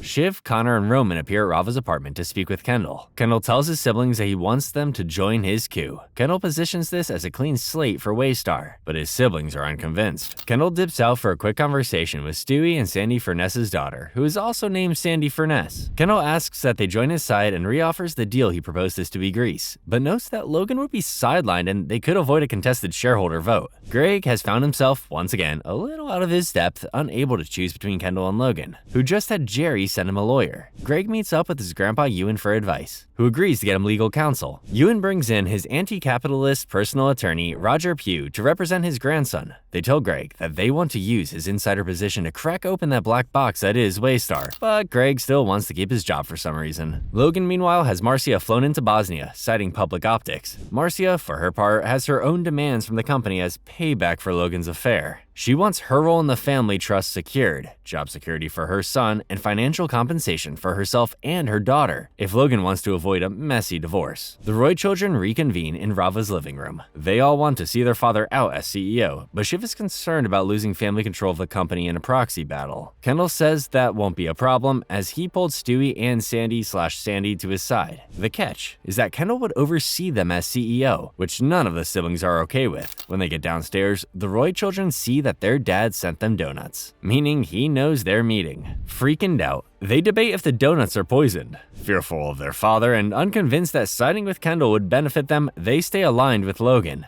Kendall screams his siblings out of the apartment. The next morning, Logan arrives back in the US. He talks to Shiv and offers her the title of president at Waystar, a position she believes to be worthless, but Logan says she'll be his eyes and ears of the company. She accepts. The next episode is titled The Disruption. It begins with Kendall giving interviews and obsessively monitoring his social media in an attempt to improve his public image. Should I give him something? Yeah. The patriarchy! Oh, please. Meanwhile, at Waystar, Logan is refusing to cooperate with the Department of Justice against Jerry's advice. Kendall and Naomi arrive at a charity dinner for the Committee for the Protection and Welfare of Journalists. Shiv is also attending on their father's behalf. Kendall apologizes for his outburst at Rava's apartment, but refuses to stop his media campaign against Logan. At the after-party, Kendall and his team watch a late-night talk show called The Disruption, where the host cracks jokes at Kendall's expense. Manic, he decides he wants to appear on the show. After the event, Shiv heads to Logan's apartment to discuss his involvement in the cruise scandal. Logan assures her that there is nothing in the stolen Greg documents that would implicate him, but Shiv says he could still get in trouble with the law for the cover-up. Yeah, the law. The law is people, and people is politics, and I can handle a people. Not a depressing thought at all. Shiv returns home to find Tom, drunk and worried that he'll be sent to prison. Tom suggests sacrificing himself, doing time for himself and Logan. Shiv, wildly enough, supports his idea. Tom proposes the idea to Logan, who assures him that no one is going to prison. Privately, Tom calls a lawyer. Logan meets with Michelle Ann, a senior White House aide, to get reassurance that his non-cooperation with the DOJ won't have political or legal consequences. Michelle Ann tells him that it may, but agrees to negotiate with the president if ATN moderates their coverage of his administration. Kendall, clearly still in the throes of a manic episode, barges into Waystar offices. Logan orders Kendall to be fired, but Jerry convinces him that's a bad idea. Kendall runs into Tom, who invites him over to his side. Waystar is holding a town hall event to take questions from their employees. Okay, well, Dad can't see this one or this one. Oh, no, this will make him shit his Pop-Tarts. Great. These are the kinds of attitudes that really quell employee concerns. Shiv, as the new company president, is hosting the event, and Kendall attempts to sabotage the event by playing Nirvana over loudspeakers as she talks. A real bad look. Shiv is understandably enraged by this behavior from her brother and decides to write an open letter attacking him. Roman and Connor refuse to sign it, thinking Shiv overstepped. Shiv publishes the letter without them anyway. Kendall is getting ready for the disruption when he reads Shiv's letter online. Shaken, he backs out of the show, 15 minutes before taping. The host reads the letter on stage, publicly tearing him to pieces. Jerry enters Logan's office and tells him that the FBI is downstairs with a search warrant. Shiv and Kendall separately watch live broadcasts of the raid. The episode Lion in the Meadow begins 4 days before the company's annual shareholder meeting. Kendall is informed that shareholder Josh Aronson, who owns 4% of the company, is losing faith in Waystar. He wants to meet with both Kendall and Logan, or otherwise he might join the side of Sandy and Stewie. After some pushing from Frank, Kendall agrees to go. Logan tells Shiv to direct ATN to be more critical toward the president to try to squeeze a few legal favors out of the White House. Shiv passes the buck to Tom, who feels emasculated taking orders from his wife. He's also still freaking out about potentially going to prison. Connor meets with his sister, saying he'll push his presidential campaign back 4 years in exchange for a role at the company. Shiv brushes him off, saying he doesn't really have much leverage, but Connor strongly disagrees. I recall my father was a nasty, racist, neglectful individual. What was it that they used to say around here? No blacks, no Jews, no women above the 4th floor? Yeah, I mean, that would probably cause some bad PR. Kendall and Logan fly out to Josh's residence. It's awkward. Josh suggests the three of them take a walk, where he informs the Roys that their feud has already cost him $350 million in stock holdings. Josh wants Kendall to stop his messy media campaign to restore company stability. Paranoid, Kendall thinks the whole meeting was to sabotage him. Roman tracks down a formerly homeless man that he and Kendall convinced to get Kendall's initials tattooed on his forehead years prior. The man has since had the tattoo removed. Wanting to humiliate his brother, Roman offers the homeless man $1 million for any photos of the tattoo. Jerry convinces Roman to not publish them, since he was involved as well. Greg meets up with Logan, who wants to bring him into the larger Waystar legal defense. What do you want? What can I get? That's not the way it works. Always go into these things the plan, Gregory. Later, Tom goes to Greg's office to try to bring him over to Logan's side, but Greg tells him that he's already agreed to sign paperwork and will become an executive in the parks department. Shiv, meanwhile, hears Carl and Frank saying that they think she's been too assertive at work. Tom tells her that he can't get ATN anchor Mark Ravenhead to lean into his negative coverage of the president. Logan calls her as well, telling her not to overstep. Not wanting to be undermined, Shiv decides to convince Ravenhead herself, and she succeeds. Kendall, Logan, and Josh sit down for lunch. Logan assures Josh that the feud will be solved, adding that Kendall will be a worthy successor. They share a vicious exchange alone on their walk back, with Logan reiterating that Kendall will never lead Waystar. Logan, who has been struggling to walk in the heat, collapses. Josh calls a doctor, and Kendall thinks this is a good time to renegotiate. We're good. Hey, listen, man. You know, I think maybe why don't you just think about your dad right now, huh? Yeah, Kendall, circle back with Josh at your dad's funeral. Logan gets a call from the president, who's furious about the Ravenhead coverage. Logan says he'll call off his dogs if he calls off the DOJ. Roman gives Kendall a call. Word on the street is that Josh was so offended by Kendall's callous behavior towards his father that he's lost faith in Waystar. To close out this episode, Kendall sees Stewie arriving by helicopter to greet Josh. This next episode is titled Retired Janitors of Idaho and begins at the annual shareholder meeting. Both Logan and Kendall are trying to reach a settlement with Sandy and Stewie. Logan wants to leave the question of ownership up to a shareholder vote, which would likely lead to the Roys losing control of the company. Sandy and Stewie ask for 4 board seats, but Kendall convinces Stewie to continue negotiating. Their main condition is that none of the Roy children become CEO. Jerry convinces them to reconsider.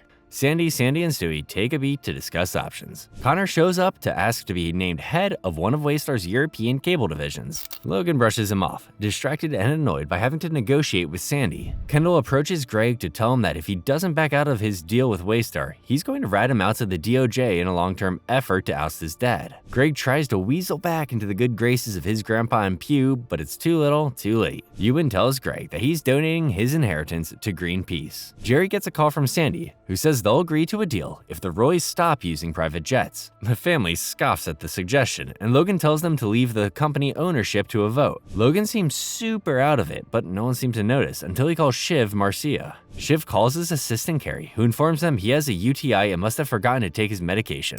He's got a UTI. What, at his age? That could make you crazy. Reagan had one and nearly nuked Belgium.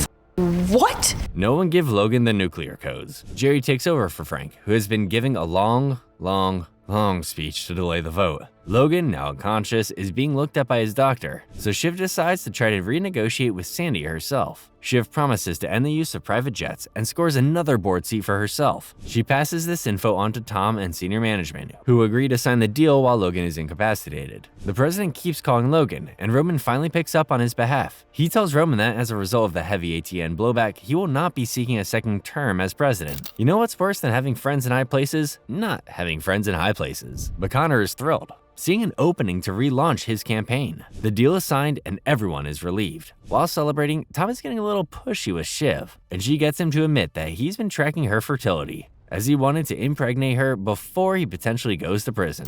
Watching the phases of the moon to see when I'm most breedable? No, I like counted the days on my iCal. It's not creepy. Oh my God. It's not creepy. No, it's not. Come on. No, Tom, it's not creepy. It's super duper creepy. Jerry brings Carl on stage to announce the settlement, pleasing the shareholders. Kendall, bummed to be out of the spotlight, storms the stage to make an impromptu statement supporting the cruise line victims. Logan has his marbles back. He's happy with Roman, angry as Shiv, and worried about the political and legal ramifications of not having a friend in the White House. Logan requests a private meeting with Kendall to discuss his PR stunt, but when he arrives, Logan isn't there. Kendall calls Logan, only to see that his dad blocked his number. The next episode in this series is titled What It Takes. It opens with Kendall being prepped by his lawyers for his DOJ testimony on the cruise line scandal. Kendall has additional cover-up documents from Greg, but his lawyers warn him that they may not be enough to build a winning case against Waystar. The Roy family, minus Kendall, are attending the Future Freedom Summit, a conservative political donor event in Richmond, Virginia, to shop for a new presidential candidate.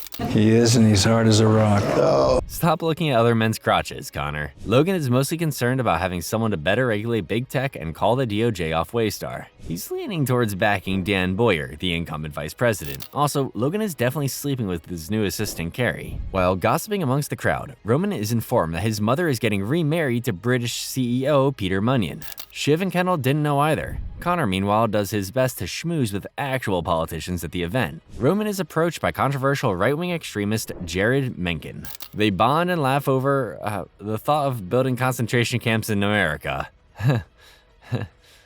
Hilarious. Greg confides in Tom, saying that he's worried that Kendall will throw him under the bus. Later that night, neither of them can sleep, so they go to a diner to commiserate over their legal troubles. Greg asks for Tom's help, wanting him to leave his name out of the cover-up. Tom does probably the only selfless thing he's done in the entire series and agrees to take the fall for his protege. Fine, okay. Load me up, you piece of... Man, I almost felt sorry for him for a sec. Kendall had his interview with the DOJ, but it didn't go well. Kendall is super over dealing with an actual authority, and he's frustrated by the slow gears of justice. He would rather go scorched earth on Waystar, because that worked out so well last time. Lisa, his lawyer, tries to level with him, saying that Kendall acted defensive, arrogant, and unserious towards the DOJ, but they can recalibrate. Kendall is offended and fires her. Shiv is approached by Senator Salgado at the convention, who promises to jail her father and name her CEO if he is elected. She's into the idea, but no one else in her family seems interested in him. Mencken remarks that Logan and ATN are politically irrelevant after making some misogynistic comments towards Shiv. Logan wants a single name for the company to back, so he rallies the troops to discuss. And we all know who the eldest Roy sibling is supporting. I like Connor Roy. You thought I meant Kendall for a sec, didn't you? Shiv gives a totally hopeless speech in support of the Democratic Party, and Roman starts pushing Mencken, whom his sister is vehemently opposed to because of his whole wannabe fascist vibe. They even discuss backing Connor for president, but mostly for laughs. Not even Greg would vote for Connor. Logan invites Boyer over, asking him to bring a Coke. Boyer comes over, Cokeless, and gives Logan his pitch. Roman, who obviously wasn't going to listen to boring Boyer being interviewed, tracks Mencken down in the bathroom. They chit-chat about white supremacy and Mencken's schoolgirl crushes on dictators. Not a good dude. Roman, calculating that his views align with ATN base, thinks Mencken could boost viewership and bring his new friend back to his dad. Mencken cracks open an ice cold Coke and serves it to Logan before Roman makes his pitch. Roman argues that Mencken is engaging, charismatic, and could give ATN a huge viewership boost. This could bring Waystar enough ad bucks to acquire Gojo, a thriving Swedish tech company. To give you some perspective, the real-life parallel being shown here is as if a company the size of Fox Corporation which, as of July 26, 2025, is listed at $362 on the NASDAQ, skyrocketed to the top of the charts overnight, giving them the power and money to play with companies like Nvidia, Apple, Google, and Meta. Ever hear of the Murdochs? Maybe not, but have you ever heard of Mark Zuckerberg, Elon Musk, or Jeff Bezos? Well, there you go. If Roman is right, the Roys could wind up sitting at the celebrity rich kid table, meaning even with the United States president in their pocket. High risk, high reward, eh? Logan is convinced and decides that Waystar will throw their weight behind Mencken. Shiv shouts after her father in protest, to no avail. Tom sneaks away to meet with Kendall, whose new idea is to have Tom testify against Logan to stay out of jail. Tom turns him down, saying that he's yet to see Kendall succeed in a fight against his father. In fact, he's never seen Logan fail once. Kendall is upset, but takes a picture of Tom as he leaves as blackmail. Oh, and Greg figured out a way to sue Greenpeace. The next episode is titled Too Much Birthday, which begins with Kendall doing more cringy karaoke for Naomi. Billy Joel sure beats out weird dad rap though. They're planning a massive party for Kendall's 40th birthday. The Waystar leadership team has received word that the DOJ investigation is wrapping up. No one is going to prison, and the government will be happy with a cash payment for their sins. Logan toasts to justice and discreetly tells Tom that he'll remember his sacrificial loyalty. Tom goes to Greg's office to give him the good news. Yes! Yes! Yes! Yes! These people have got to figure out how to better express their feelings. And no, Tom doesn't help Greg pick up the office he just trashed. But before Team Roy can get too excited, they're snubbed by Lucas Matson, the boy genius CEO of Gojo. Matson declines to meet with Logan personally to discuss acquisition, so Logan cancels the meeting despite the protests of Shiv and Roman. The younger Roy siblings are sent to meet with him at Kendall's party that night. And no, they were not originally planning on attending their big brother's birthday bash. Logan hands Roman an envelope, saying it's a gift for Kendall. Roman, Shiv, and Connor arrive at the party, entering through an immersive theater exhibit that is supposed to mimic his mother's birth canal. Yes, you heard that right. The party is poppin'. Tons of important business people and A-list celebrities are in attendance. Kendall seems happy to see his siblings, and Roman delivers their father's birthday gift.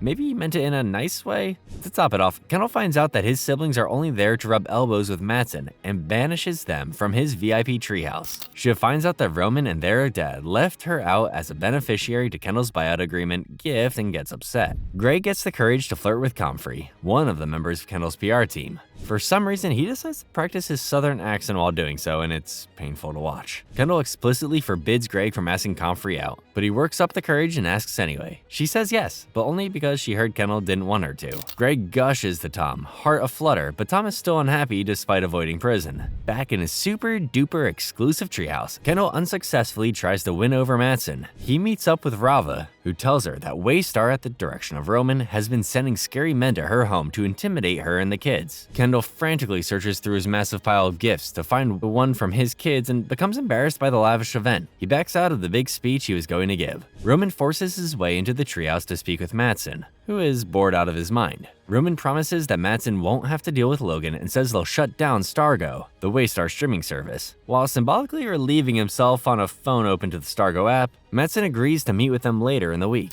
With that at all, you're the genius. Damn right I am. Yep. Genius was not the word I was thinking of. Roman makes misogynistic taunts to Shiv for getting sidelined, and it looks like it's actually getting to Shiv for once. Kendall is still searching for his kid's gift with an annoyed Naomi. She gives him a watch as a gift, and he's really rude about it. He has a breakdown while tearing through the gifts, and they decide to go home. They run into the other Roy siblings as they leave. Kendall lashes out at them. Roman pushes his brother to the ground as he and Naomi walk out. Next is an episode titled Chianti Shear. Stewie and Sandy are told about Waystar's plans to acquire Gojo, and they're pretty upset to be left out of dealings, but they see huge dollar signs, so they're not upset enough to kill the deal. The Roy siblings are on their way to Tuscany, Italy, to attend their mother's wedding. Roman did some background research on Peter, their soon-to-be stepdad, and found a long history of bankruptcies and failed marriages. He suggests to Shiv that they need to put a stop to the wedding to prevent this Peter guy from getting too close to Waystar. Caroline is not concerned. Roman sees Jerry with her new boyfriend, a former DOJ attorney, and he's super jealous. Jerry tells him that he has to stop sending him unsolicited nude photos, but he blows her off. Greg, meanwhile, gets some dating advice from Tom and Shiv.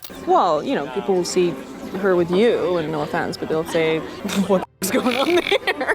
Shiv would know, because everyone says that about her and Tom. Later, while out on a bachelorette night, Caroline confesses to Shiv that she never wanted children and advises her daughter not to have her own. When she's back with Tom that night, she tells him she wants to have a baby. She also tells him that he isn't good enough for her and that she's never been in love with him. The next morning, Tom's upset about the comment, but she brushes it off as playful foreplay. Kendall insists on having dinner with Logan privately, going so far as to have their chef prepare them a special meal. Logan calls over Iverson and makes him taste test the food to make sure it's not poisoned, offending Kendall. Kendall asks his dad to buy him out, calling him evil and corrupt. Logan brings up Andrew Dobbs, retorting that his son has no moral high ground. After all, every time Kendall screwed up, who cleaned up the mess? Willa is being questioned by reporters about her employment history, so Connor decides to propose to her in front of everyone. She really doesn't want to say yes, but they play it off for the crowd. I mean, can you blame her for having doubts about marrying into this family? Mattson posts a tweet suggesting that he's received some big money financing, sending his stock price dangerously close to Waystar's. Mattson is dodging Logan's calls, so Roman helicopters off to meet with him. Mattson tells Roman that he's more interested in a merging of equals than an acquisition. Logan, Roman, Shiv, Tom, and Jerry travel to Milan to meet with Gojo's bankers. Roman floats the idea of a merger to his father, who approves after hearing more about Gojo's impressive growth trajectory. Roman gets a text from Jerry telling him he did a good job. Roman tries to respond with a nude pic but accidentally sends it to his dad,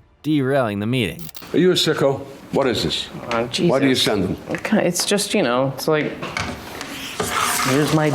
Yeah, Dad, all the kids are doing it. It's supposed to be fun. Logan calls Jerry 1,000,000 years old and tells his son he's being gross, which is pretty hypocritical coming from an octogenarian sleeping with a woman in her 20s. Logan wants to fire Jerry, but Roman persuades him that giving the axe to a woman getting sexually harassed might be a bad idea in light of the cruise line scandal. Shiv approaches Jerry, encouraging her to file a formal complaint about her brother, but Jerry doesn't bite. She might not want to be with him, but Jerry definitely has a soft spot for Roman. Don't we all? What a little scamp. Closing out the episode, we see Kendall laying in the pool drunk. He passes out, face down, and his head slowly sinks into the water. Moving on to the Season 3 finale, titled All the Bells Say. Jerry informs the team that between the DOJ fines and Mattson's manipulating the market via tweet, Gojo's market cap has exceeded Waystar's. Logan and Roman leave to meet with Mattson in person. On the way over, Logan gives his son a little talk about the birds and the bees. Mattson, who has always been in talks with Mark Zuckerberg, proposes that Gojo buy Waystar instead, and he takes over as CEO. Logan declines, but agrees to stay and negotiate further. Roman returns to the wedding. Kendall is recovering from his poolside nap, which the rest of the family views as a suicide attempt. The siblings decide to intervene, but Kendall, who's rocking a very cool chain necklace, dismisses their concerns, saying it was an accident. You're an addict. You're addicted to booze and to drugs and relationships and work and the family drama. To be fair, Shiv, you all are. Kendall goes on to accuse them of projecting and refers to himself as the eldest son, which really hurts Connor. He returns and reproposes to Willa, who says it and agrees to marry him. He's nice enough, right? Meanwhile, Greg finds himself in a bit of a 2 days to the prom situation. And celebrate the formal commitment and Jesus, what a sham. And encourage this wonderful. Kill me now. And here in Caroline. Yeah, whisper a little louder, Greg. Frank and Carl arrive in Tuscany to assist with the Gojo negotiation. During the wedding reception, Roman updates Shiv on Mattson's proposal to buy Waystar. They inform Kendall, who has a breakdown, believing he has failed as a father and has cost the family the company through his actions. Shiv and Roman try to comfort him, prompting Kendall to confess the truth about what happened with Andrew Dobbs. Roman rightfully points out to Kendall that it was a tragic accident that occurred between addicts, and it's not right for him to take the full blame for the incident. In spite of, or perhaps because of, their troubled history, these people still find a way to be family to each other. Shiv gets just a touch too comfortable though, and takes a call from Laird to let Roman deal with their big brother's big feelings. The younger Roy siblings rediscover a clause in the divorce agreement Logan made with their mother, which states that they get a vote during any change in company control. If they stick together, the deal their father wants to make will not go through. Shiv calls Tom to tell him to get ready. Tom torments Greg into joining him for the ride. Get my own, like... Your own Greg? Yeah? You can have 20. No one needs that many doormats, Tom. Shiv, Roman, and Kendall arrive at their father's villa to stop the sale. Logan tries to wedge them apart, but for once, they stick together. Kendall accuses his dad of being greedy. Logan retorts that he should make his own pile of money. Logan goes on to note that this could be a lesson in what the real world is like. Mid-rant, Carrie tells Logan that the deal is done. Caroline is on the phone and she tells the kids that she just renegotiated the divorce agreement to take away the kids' votes, rendering them completely powerless. Roman begs his dad to reconsider, but Logan declares that he has won and storms out. Roman then turns to Jerry for help, but she declines, as the sale is in her own best financial interest. Tom arrives and runs into Logan, who gives him a warm smile and a pat on the back. Seeing this, Shiv pieces together that he's the one who's ratted on her and her brothers out to her father. The final season of Succession begins with an episode titled The Munsters. It's been 6 months since the events of the season 3 finale, and the Gojo acquisition is set to go through in just 48 hours. Kendall and Roman are in Los Angeles, getting ready to launch their new media venture called The 100, which they describe as Substack meets Masterclass meets The Economist meets The New Yorker. Think of it as the cringiest online magazine ever conceived. Shiv arrives late, blaming traffic, but her brothers accuse her of taking meetings with Democratic presidential nominee Daniel Jimenez. Shiv says she's on their side, but is weighing her options. Back in New York, Logan is celebrating his birthday. Greg tries to bring a date to the party, but he's cornered by Carrie. I miss Marcia too, Greg. Tom mocks Greg for his date, saying she has a ludicrously capacious bag. That's not innuendo. He's just commenting on the size of her purse. Tom gives Shiv a call to let her know that he's on a date with Naomi Pierce, Kendall's ex. They're currently on trial separation, and it's a transparent attempt to make her jealous. The Roy siblings do some social media sleuthing and conclude that Logan must be trying to buy Pierce Media again. They're correct. At the party, Tom meets with Logan and tells him that the Pierce family is interested in a deal. Tom asks his father-in-law if he could keep his position at Waystar in the event of a divorce between himself and Shiv. Connor, meanwhile, is the only one who showed up to his dad's birthday party. He's still holding on tight to his presidential race, polling just under 1%. Later, he tells Willa that he wants a huge wedding, because that would be a huge saving on paid media for his campaign, and cash is real tight. Kendall and Shiv think they should drop what they're doing to make a bid to Pierce Media instead. You may be thinking, what about the 100? Maybe the 100? No one was thinking that, Kendall. Roman says he's tired of fighting their dad and wants to stick with the plan, but he's eventually persuaded. The three siblings agree to meet with Nan Pierce. Carrie calls the siblings to see if any of them would be willing to talk to their dad, an offer they decline. Logan leaves his party early to have dinner with his bodyguard, Colin, and calls him his best pal, which is depressing. Logan wonders aloud about human nature, morality, and the economic value of people before asking Colin if he thinks there's an afterlife. Back at the party, Greg has sex with his date, then goes to brag to Tom about it. Tom tells him that there are cameras in every room and he needs to confess his sins to Logan immediately. Logan has just heard about the rival bid to Pierce and rallies the troops to find out who's behind it. Carl and Frank inform him that it's his kids. Logan tells Tom to call Shiv, providing detailed instructions. Greg decides that now is a great time to tell Logan that he has banged his date in one of the guest rooms. Colin kicks her out of the party and tells Greg he needs to search her phone. Greg lets Colin do this part by himself. In California, Kendall, Shiv, and Roman arrive at the Pierce estate, greeted by Naomi. Nan indicates to the siblings that she's leaning towards Logan's offer, but Roman thinks they can negotiate. Over the phone, Logan lowballs the Pierces, offering them $6 billion. The siblings offer $8, but Nan thinks she can get more. Tom calls Shiv, and Shiv is able to figure out their dad's ceiling. They offer Nan $10 billion for Pierce Media, an offer she readily accepts. Logan delivers a message via Tom. Congratulations on saying the biggest number, you f***ing morons. Business really isn't more complicated than that. Shiv returns to her apartment in New York to pick up some clothes, and she's surprised to see Tom. Guess he had nowhere else to sleep. Tom wants to talk about their marriage and what went wrong, but Shiv isn't interested. They lie together on the bed, holding hands, and agree they gave it a go. Logan watches ATN alone that night. He calls Sid Peach to berate her over how bad it is. Next up is the episode rehearsal, named because Connor's big wedding is coming up. Shiv gets a phone call and hears that Tom already has all of NYC's best divorce attorneys in his camp. Logan visits the ATN newsroom. But with the slight sense that he might kill someone. It's like Jaws, if everyone in Jaws worked for Jaws.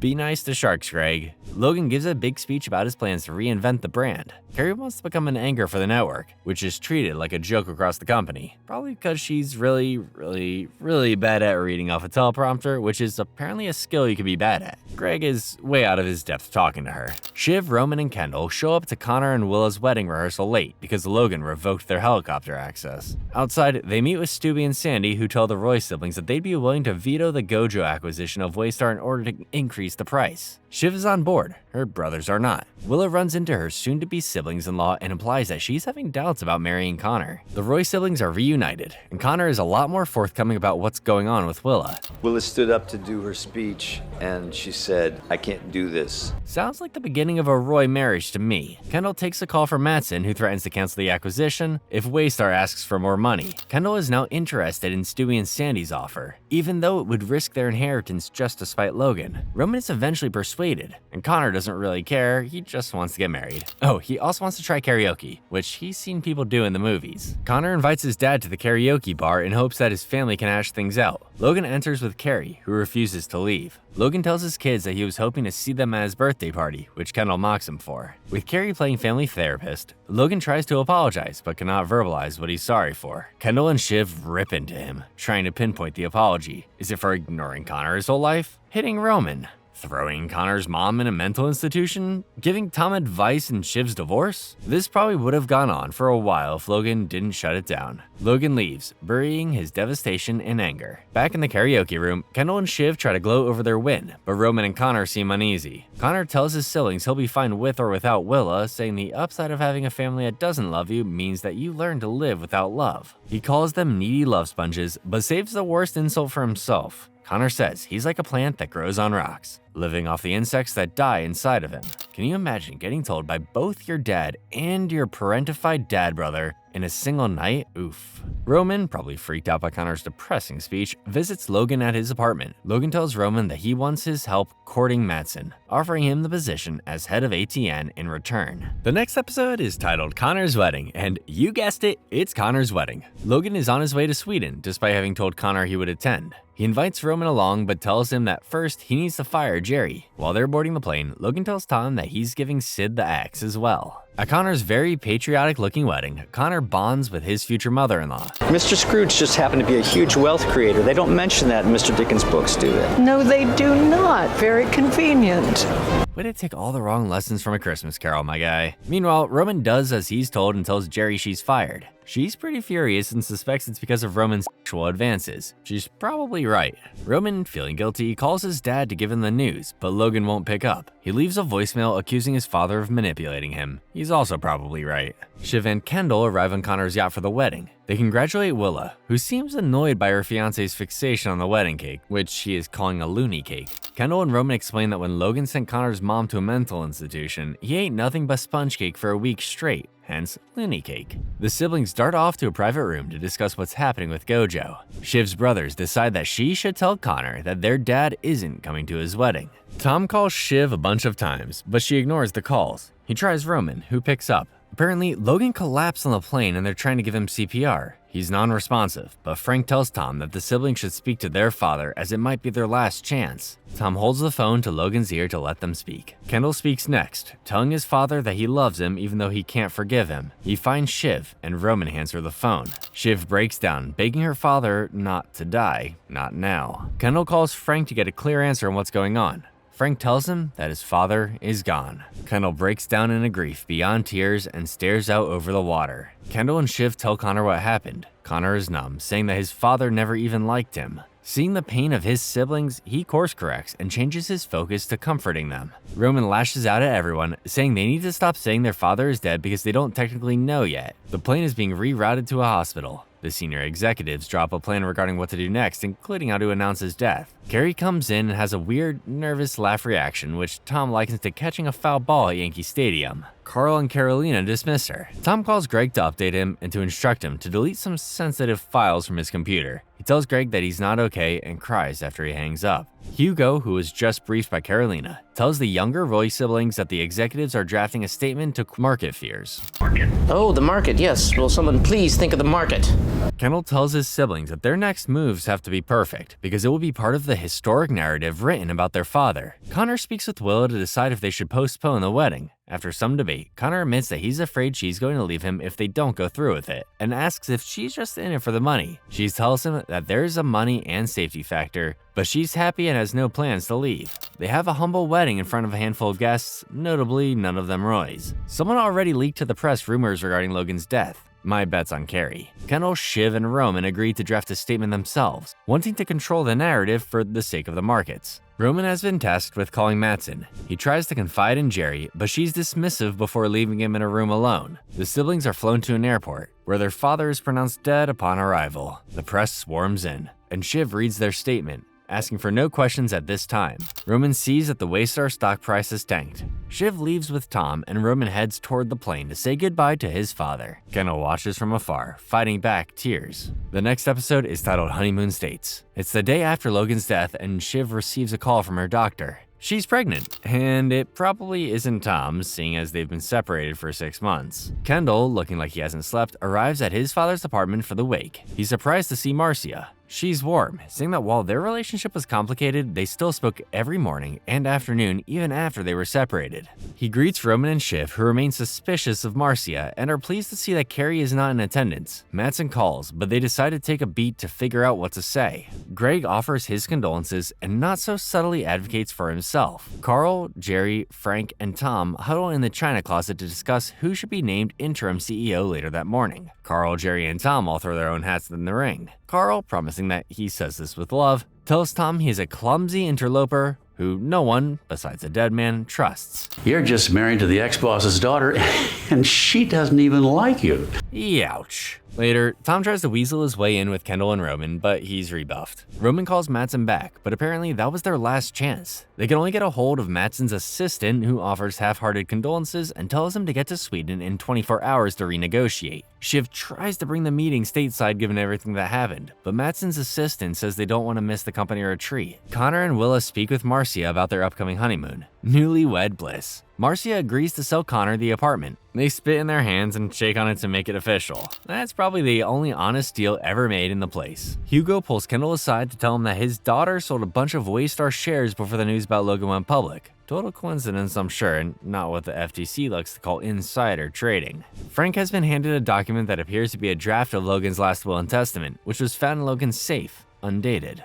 Frank, Carl, and Jerry read the document to the younger siblings and name Kendall as Logan's successor. They think it's about 4 years old, with some penciled-in addendums that seem to be from a year or so ago. They can't determine whether Kendall's name is underlined or crossed out, plus it's not a legally binding document, so it doesn't really matter anyway. Privately, Kendall confides in Frank, saying he let his father down. Frank reassures Kendall, saying he believes that Logan loved him. Tom tries to comfort Shiv, but she rejects him. She tells him that it seems like as she grieves, everyone around her is just looking for their cut. Tom tries to reminisce on better times like when they met. Pained, Shiv storms off. Carrie shows up to grab a few things from the apartment, despite Marcia explicitly telling her not to come. Marcia hands off her possessions. Carrie has a breakdown, dropping her stuff everywhere. Roman helps her regroup, and she tells him that she and Logan were planning to get married. Marcia has Carrie escorted out the back. Kendall gets some comfort from Stewie, who agrees to back him as CEO. Kendall, Roman, and Shiv chat right before the board meeting. They make a point to exclude Connor, and in his own apartment too. They discover the Waystar succession plan, which states that the COO takes over in the event of something happening to the CEO, meaning Roman would take over. Kendall and Roman agree to step up as interim co-CEOs, but exclude Shiv on the grounds that she doesn't have experience. She feels dejected. It takes some convincing, but the board agrees to crown both Kendall and Roman during the meeting. Greg tries to start a "Long Live the King" chant that goes nowhere. Hugo and Carolina meet with the brothers to discuss how to go about the announcement. They state that if they question Logan's judgment before death, they can quell the board's fear of instability by suggesting Roman and Kendall were already pulling the strings. Roman is disgusted by the notion and kicks Hugo and Carolina out of the room. Privately, Kendall approaches Hugo, telling him to scorch their father with the announcement. Hugo is skeptical, but Kendall threatens them with the knowledge of his daughters in insider trading. Next up is an episode called Kill List. Kendall and Roman are at Waystar for a meeting when Gojo requests that the entire Waystar leadership team come to the company retreat in Norway, not just the CE bros. Gojo says it's just to determine cultural compatibility, but the siblings are uncertain. The Waystar team discusses their floor for an acquisition deal, which is $144 a share. This would give Kendall, Shiv, and Roman a whole lot of capital to play with as they plan to relaunch Pierce ATN as a new media venture. The Roy siblings, minus Connor as usual, arrive in Norway and, cute. Kendall and Roman can see each other from their rooms. CE bro bonding. Mattson pulls Kendall and Roman into a room to casually bring up his own father's suicide, but mostly to talk business. He surprises them with an offer of $187 per share, as long as they throw an ATN. Roman is skeptical, seeing as Etienne was their father's favorite child, but Kendall is more open to the idea, as is the senior leadership team. Shiv is more than happy to sell Etienne, who she just found out is actively colluding with Jared Menken's presidential campaign. With the election coming up, that could cause a massive scandal. The Gojo and Waystar leadership teams start to mingle. Notably, the Gojo team is way younger. Greg and Tom try to chat politics, but end up getting the family roasted in Swedish. The brothers tell Mattson they don't want to give him Etienne, but he is persistent. Kendall privately tells Roman that he wants to tank the whole deal and continue running Waystar themselves. Roman is eventually persuaded, and they agree not to loop in Shiv. Furthermore, they have to get Mattson to drop the deal himself, as Kendall and Roman could find themselves in legal trouble for violating their fiduciary responsibilities to their shareholders. Later, Kendall tells Greg to contact the media and suggests that the Waystar and Gojo teams aren't getting along and a deal might not happen. Shiv meets privately with Mattson, who wants to talk about relationship problems. Mattson tells her that he sent an ex-girlfriend multiple liters of his blood in the form of frozen bricks. For sure, hilarious joke, big guy. Oh, and the ex-girlfriend, Ebba, his head of PR. Shiv correctly tells him that the US media would eat him alive for this and advises him to not send anyone else's blood. She suggests looping in Jerry, who unfortunately has experience with this sort of thing. Mattson is appreciative and tells Shiv she reminds him of her father. The next morning, Kendall and Roman meet Mattson at the top of a mountain. He confronts them for clumsily trying to tank the deal, calling them incompetent and threatening to approach the board directly. Roman snaps, ripping into Mattson for using their father's death as a negotiation tactic. He tells Mattson that he's the reason Logan died and proclaims that they won't be selling to Gojo. Mattson laughs, saying that Roman played right into his hand. On the flight home, Frank gets a call from Mattson, who raises the offer again to $192 per share. As they celebrate, the leadership team finds out that they'd all get axed, save for Tom, Carolina, and Jerry. Shiv talks to Tom and instructs him to fire Sid for getting too close to Menken, and asks him out to dinner when they get back home.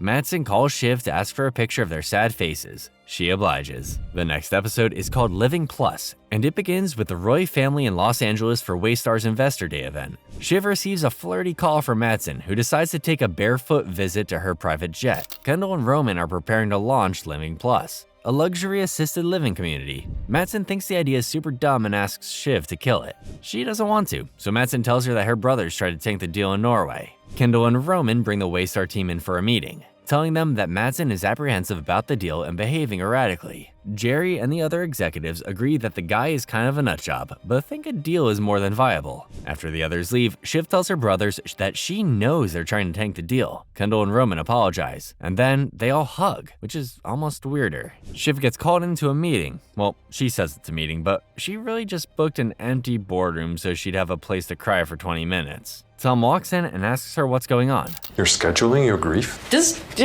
off, yeah? Tom does not do as he's asked, and they end up making out. Roman, meanwhile, has an actual meeting with the head of Waystar Studios, Joey Palmer. The studio just dropped a film that was god-awful, like worst Marvel movie, hundreds of millions of dollars down the drain awful. Joy tells him that she's concerned that Jared Menken is hurting the wider brand. Roman brushes her off and offers the studio more money, which Joy says isn't the issue. Offended that she won't take him seriously, Roman impulsively fires her. His version of a video game rage quit, I guess. Kendall, meanwhile, is planning a big theatrical speech for the Living Plus announcement. You know, he could have just gone to Juilliard or something. Would have saved himself a lot of grief. He talks to Greg and Roman about his plans to project hyper-optimistic earnings for the new venture, which is, yes, just a retirement community with data mining. I think it's hard to make houses seem like tech because we've had houses for a while. Well said, Greg. Jerry pulls Roman aside to scold him for firing Joy. She says he's not as aggressive as his father and could open Waystar up to a legal mess. Roman fires Jerry too. He tracks down Kendall to tell him about his big firing spree. Kendall approves. Shiv and Tom meet up again and sleep together. Tom wants to get back together, but Shiv says that he shouldn't have betrayed her for her dad. Tom fesses up, saying that of course he likes money and wants more of it, but I mean, so does she. They could live in a trailer park together. They laugh at the notion, and it seems like Shiv is willing to put the past behind them. The next day, Shiv tells Roman that she thinks Kendall is having another manic episode. Could be off the theatrics and creative accounting. It's enough to make you lose your faith in capitalism, like... Right. That's also what I tell people when I recommend this show to them. Roman backs out of the Living Plus speech, opting to let Kendall deliver it alone. Before he goes on stage, Carl tells Kendall that he will squeal if he overpromises with unrealistic numbers. Kendall does his speech, supplemented by an altered video of his dad saying that Living Plus will double park revenue. He even kind of promises eternal life. Mattson tweets about the speech, comparing Living Plus to Nazi concentration camps. Shiv privately convinces him to delete the post, and Waystar stock ticks up in response to Kendall's presentation. The next day, Kendall swims in the ocean after drawing number 1 in the sand. Shiv and Tom, having met up, are hosting a pre-election party for ATN and political insiders. Mattson texts Shiv to tell her he isn't coming. Rava meets up with Kendall to tell him that their daughter Sophie has been getting harassed by racist ATN viewers. Kendall gets angry, blaming Rava for being a bad mother. Rava retorts, saying at least she's being a parent and not, running a racist news organization. She walks away baffled. I don't think he would like to hear this, but Ken sure sounds like his dad right now. The Roy siblings, including Connor, meet up for lunch to talk about their father's funeral, which they barely talk about. None of them want to do the eulogy. Connor tells them he's pulling up to 4, 5, even 6% in Alaska. Good for you, bud. Kendall tells Shiv that he and Roman want to invite her ex-boyfriend Nate to her party, who could help them build an antitrust case against the Gojo acquisition. They dip out, and Shiv calls Mattson to get him to come home to the party and prevent the deal from being tanked. Tom calls a whole bunch of ATN employees into a meeting before passing it off to Greg, who fires them all. Hundreds of people just axed on the spot. Luckily, Tom and Greg decided to hold the meeting virtually so he doesn't have to take questions or get yelled at. Hooray! Roman gets a call from Mencken, who's concerned about their poll numbers. Unbelievably, Connor's 1% average polling rate is actually messing with their chance of winning, and his team has asked Roman to convince his brother to back out. Connor declines, but indicates he'd reconsider for a UN ambassadorship. Kendall gives a surprisingly nice speech and toasts to his father. Mattson arrives during the moment of silence, killing the vibe. Kendall and Roman ask their sister to keep an eye on Mattson, not realizing she's the one who invited him. While speaking with Nate, Mattson implies that Tom would get the axe. Shiv doesn't counter, and this news spreads around the party. Later, Shiv tries to get Mattson's reassurance that she'd have a major role in his company, but he's cagey about it. Nate approaches Kendall to offer his condolences. Kendall asks for his help in building a regulatory case against the Gojo acquisition, saying that they'll be empathetic towards Democratic presidential candidate Jimenez in his first 100 days. Nate, who's apparently cool with adultery but not bribery, gets uncomfortable and leaves. I don't know what you think this is. I'm not Gil. You're not Logan. That's a good thing. That's probably true, though. Kendall and Roman are not so casually sharing a cigarette with Ebba, the PR head that Mattson has been harassing, when they find out some very juicy information.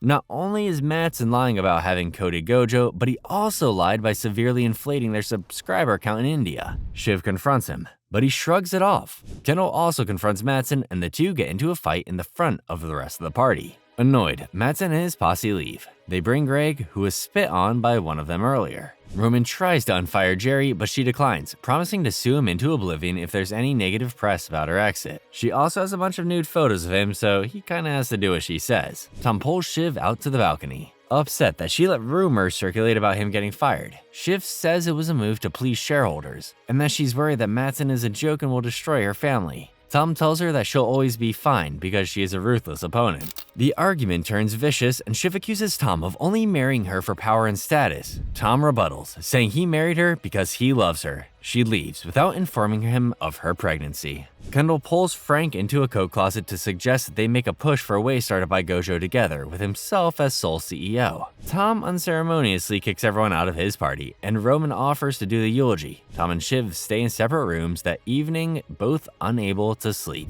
Next up is the big election episode titled America Decides. Tom is at ATN getting ready to manage a very chaotic newsroom. Exit polls are coming in, and it's looking like Democratic candidate Daniel Jimenez is having a good night. Greg gives Tom a heads up about Shiv's alliance with Mattson. Shiv is backing Jimenez, who she believes will greenlight the Gojo deal and preserve a functioning democracy, while Roman is still supporting Mencken. He doesn't really care about democracy. Kendall gets a call from Rava, who reiterates her and the kids' fear about Mencken winning. Kendall hangs up on his family to call Nate and try again to get his team to block the Gojo deal, to no avail. Roman meets with Mencken face to face. Mencken wants positive coverage all night, even in the case of a blowout. Meanwhile, Tom does cocaine to wake himself up and forces Greg to do it with him. He gets a call from Connor, who wants more coverage of himself. It just makes an election so much more interesting when you're in it. You gotta be in it to win it. Don't you just love Connor's optimism? ATN announces that they called Kentucky for Mencken, which was the only state Connor had any sort of shot at. Sad, he turns off the TV and later agrees to endorse Mencken. Shiv pulls Tom aside to apologize for the night before. He brushes her off and casually accuses her of killing her dad. Shiv tells Tom he is pregnant with his child. Wait, is it his child? Tom isn't sure either and accuses her of trying to manipulate him. Shocked, she walks away. Mencken voters are causing trouble in cities all over the nation, smashing press cameras and lighting fires. In Milwaukee, a voting center was set on fire, destroying thousands of ballots that likely would have gone to Jimenez. Shiv insists that ATN needs to get the correct vote count before they call Wisconsin, but Roman thinks they should just toss the state to Mencken. Count the votes that we have, however, unfortunately, some are lost, so. Easy for you to say, Rome. Roman goes further, giving ATN anchor Mark Ravenhead the go-ahead to blame Democrats for the fire. Roman tells Kendall that Mencken is willing to block the Gojo deal in exchange for ATN's support. Roman tells his underlings that he wants Wisconsin called for Mencken. They push back because, you know, the law. Tom sides with Roman, allowing ATN to call Wisconsin for Mencken. Connor concedes from the race live on ATN, blaming his 2 previous running mates for the loss. He scored an ambassadorship to Slovenia over the deal, though. The ATN pollster projects that Mencken will win Arizona, but he is hesitant to let the anchors call the election due to the network's shady Wisconsin call. Kendall confesses to Roman that he's concerned about his kids, but Roman is dismissive. Kendall then confides in Shiv, who tries to sway him against Mencken. Kendall asks her to call Nate and try to get him to block the deal. She agrees and fakes a call in the hallway before reassuring him. Kendall isn't convinced that it's a done deal and calls Nate himself, finding out that Shiv lied to him. He then learns from Greg that she's been working with Mattson. Kendall confronts Shiv and tells Tom to make the call for Mencken. On Tom's orders, the ATN newsroom calls the election for Mencken. Like a real brainiac to say why this sort of thing has happened in the past. You could get some brainiacs, Tom, but they would tell you something very different. PGN puts Tom on blast for calling the election prematurely, and Shiv calls Mattson to promise she will take down Waystar. The penultimate episode of Succession is titled Church and State and begins with the Roys preparing for Logan's funeral the day after the election. The ATN offices are being swarmed by protesters who rightfully suspect foul play during the election. Roman, meanwhile, is having a great day, jovially preparing his speech. See Shippy cry, see Kenny lie, see Roman the showman light up the sky. You always do, Rome. Kendall is having a not-so-great day. Rava calls him to say that she and the kids won't be attending the funeral, so he just decides to show up at her apartment, which seems to be his kind of thing. He yells at her to stop her from leaving, which obviously doesn't sway her. To make matters worse, his assistant Jess quits on him, likely because of the mess with Mencken. He calls her dumb and storms off. Shiv advises Mattson to say that now would be a good time to announce the lower than advertised subscriber numbers, since everyone will be distracted by the election news. On their way to the funeral, she also tells Ken and Rome that she's pregnant, but neither of them seem to know how to react. Shiv speaks with Mattson at the funeral and advises her to make a deal with Mencken to allow the Gojo Waystar deal to go through, in exchange for naming an American CEO. Shiv nominates herself. Mattson is concerned about her inexperience and pregnancy. Caroline, who seems very happy to be here, invites Carrie and Sally Ann, another Logan mistress, to sit in the front row with her and Marcia for the funeral. Ayo! The funeral begins, and Ewan stands up to give the first eulogy, in spite of the siblings' and Greg's protests. Ewan shared stories from their difficult childhood, beginning with their ill-fated convoy to Canada during the onset of World War II. He tells them about Rose, their baby sister, who tragically died of polio, something that Logan believed to be his fault until his dying day. Ewan finishes by saying his brother morphed into a small man that will be judged harshly by history, but he loved him regardless. Roman gets up to give his speech, but he has a breakdown upon seeing his father's coffin. Shiv and Connor take Roman back to their seats, and Kendall gives an impromptu eulogy in his place, reflecting with a somber awe on the terrible force that was his father's ambition. Despite the money and power his father had, at its core was something deeply human, which was a will to be seen and a will to do. Shiv speaks last, touching on their difficult childhood and the way Logan closed them out emotionally, but sometimes he let you in, shining brighter than the sun, and you were lucky to bask in the warm light. She reflects on the difficulties of being the daughter of a deeply misogynistic man before offering her final goodbye to her dear, dear world of a father. Afterwards, Shiv asks Frank and Carl to tell her how bad he actually was. They tell her he was a good egg, and they seem to believe it. At the post-funeral reception, Kendall poaches Hugo to help him take over Waystar. He also offers Colin a job as his bodyguard. Kendall later speaks to Mencken, but the negotiations are interrupted by Greg, Roman, and Connor, who all want their own favors from the future president. Shiv manages to pull him aside and offers her pitch with Mattson.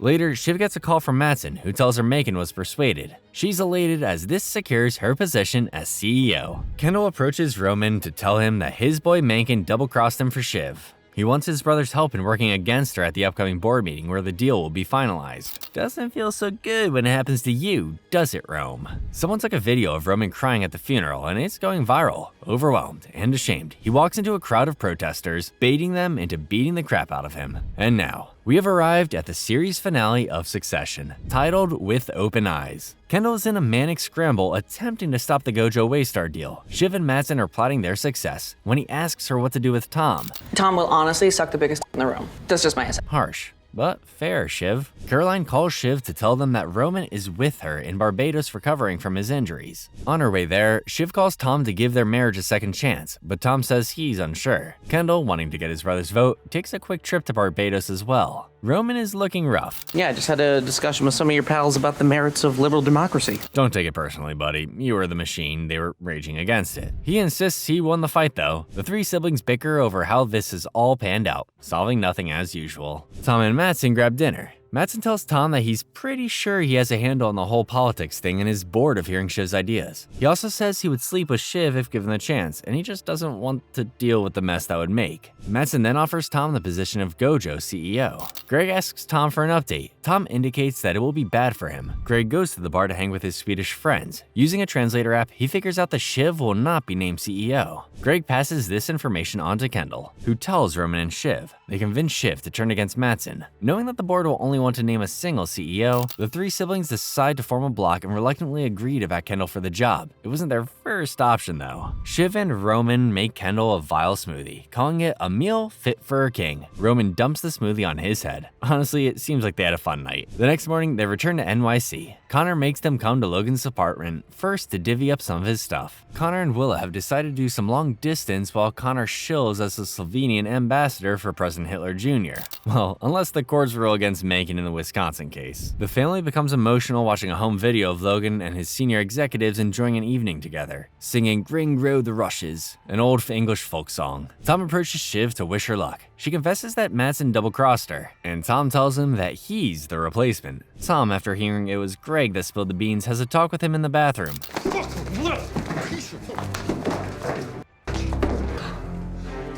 I didn't say it was a long talk. Before the board meeting, Roman sees Jerry in the boardroom and begins to cry. Oh man, I think he really liked her, in his own weird messed up way. He looks in the mirror of the bar cart, fixating on his stitches, asking his brother why it couldn't be him. Kendall hugs Roman so hard that his stitches burst and he starts bleeding. Kendall comforts his brother, saying that it could have been him. The meeting begins and voting begins. It's a 6-6 tie, with Shiv as the deciding vote. She leaves the room. Kendall and Roman follow her, but she says she just needs a moment to think because she might have changed her mind. Kendall tells her that he is a cog built to fit one machine. If he can't do this, he can't do anything else. Shiv says it's not all about him, and she doesn't think he would be good at the job. Her brothers beg her to finish the vote. Shiv brings up Andrew Dobbs, saying that's a good enough reason not to make him CEO. Kendall kind of makes it sound like he's accidentally killed other people before pretending it never happened at all. The Roy family huddle devolves into a screaming match. I'm the eldest boy! I am the eldest boy! Hey, what about Connor? Roman, also grossed out by his brother's behavior, retorts that Shiv is the real bloodline because Logan never considered Kendall's children to be legitimate. Kendall attacks Roman, and Shiv has seen enough. She returns to the boardroom to vote in favor of the deal. Kendall wants to try to persuade Frank, but Roman laughs at the suggestion, saying that the whole thing, the family, the company, all of it is nothing. It's all BS. It's all bullshit. Roman heads to the bar for a drink. He looks around, and no one is paying attention to him. He's alone and unbothered. As the new Gojo Waystar CEO, Tom decides to keep Jerry, Greg, and Carolina and give Hugo, Frank, and Carl the X. Tom orders a car, and he and Shiv ride home. He gestures for her hand. She softly places her hand on his, and the ride continues in silence. Kendall walks through Central Park, Colin trailing close behind. He sits on a bench, staring out over the water before the screen cuts to black. And that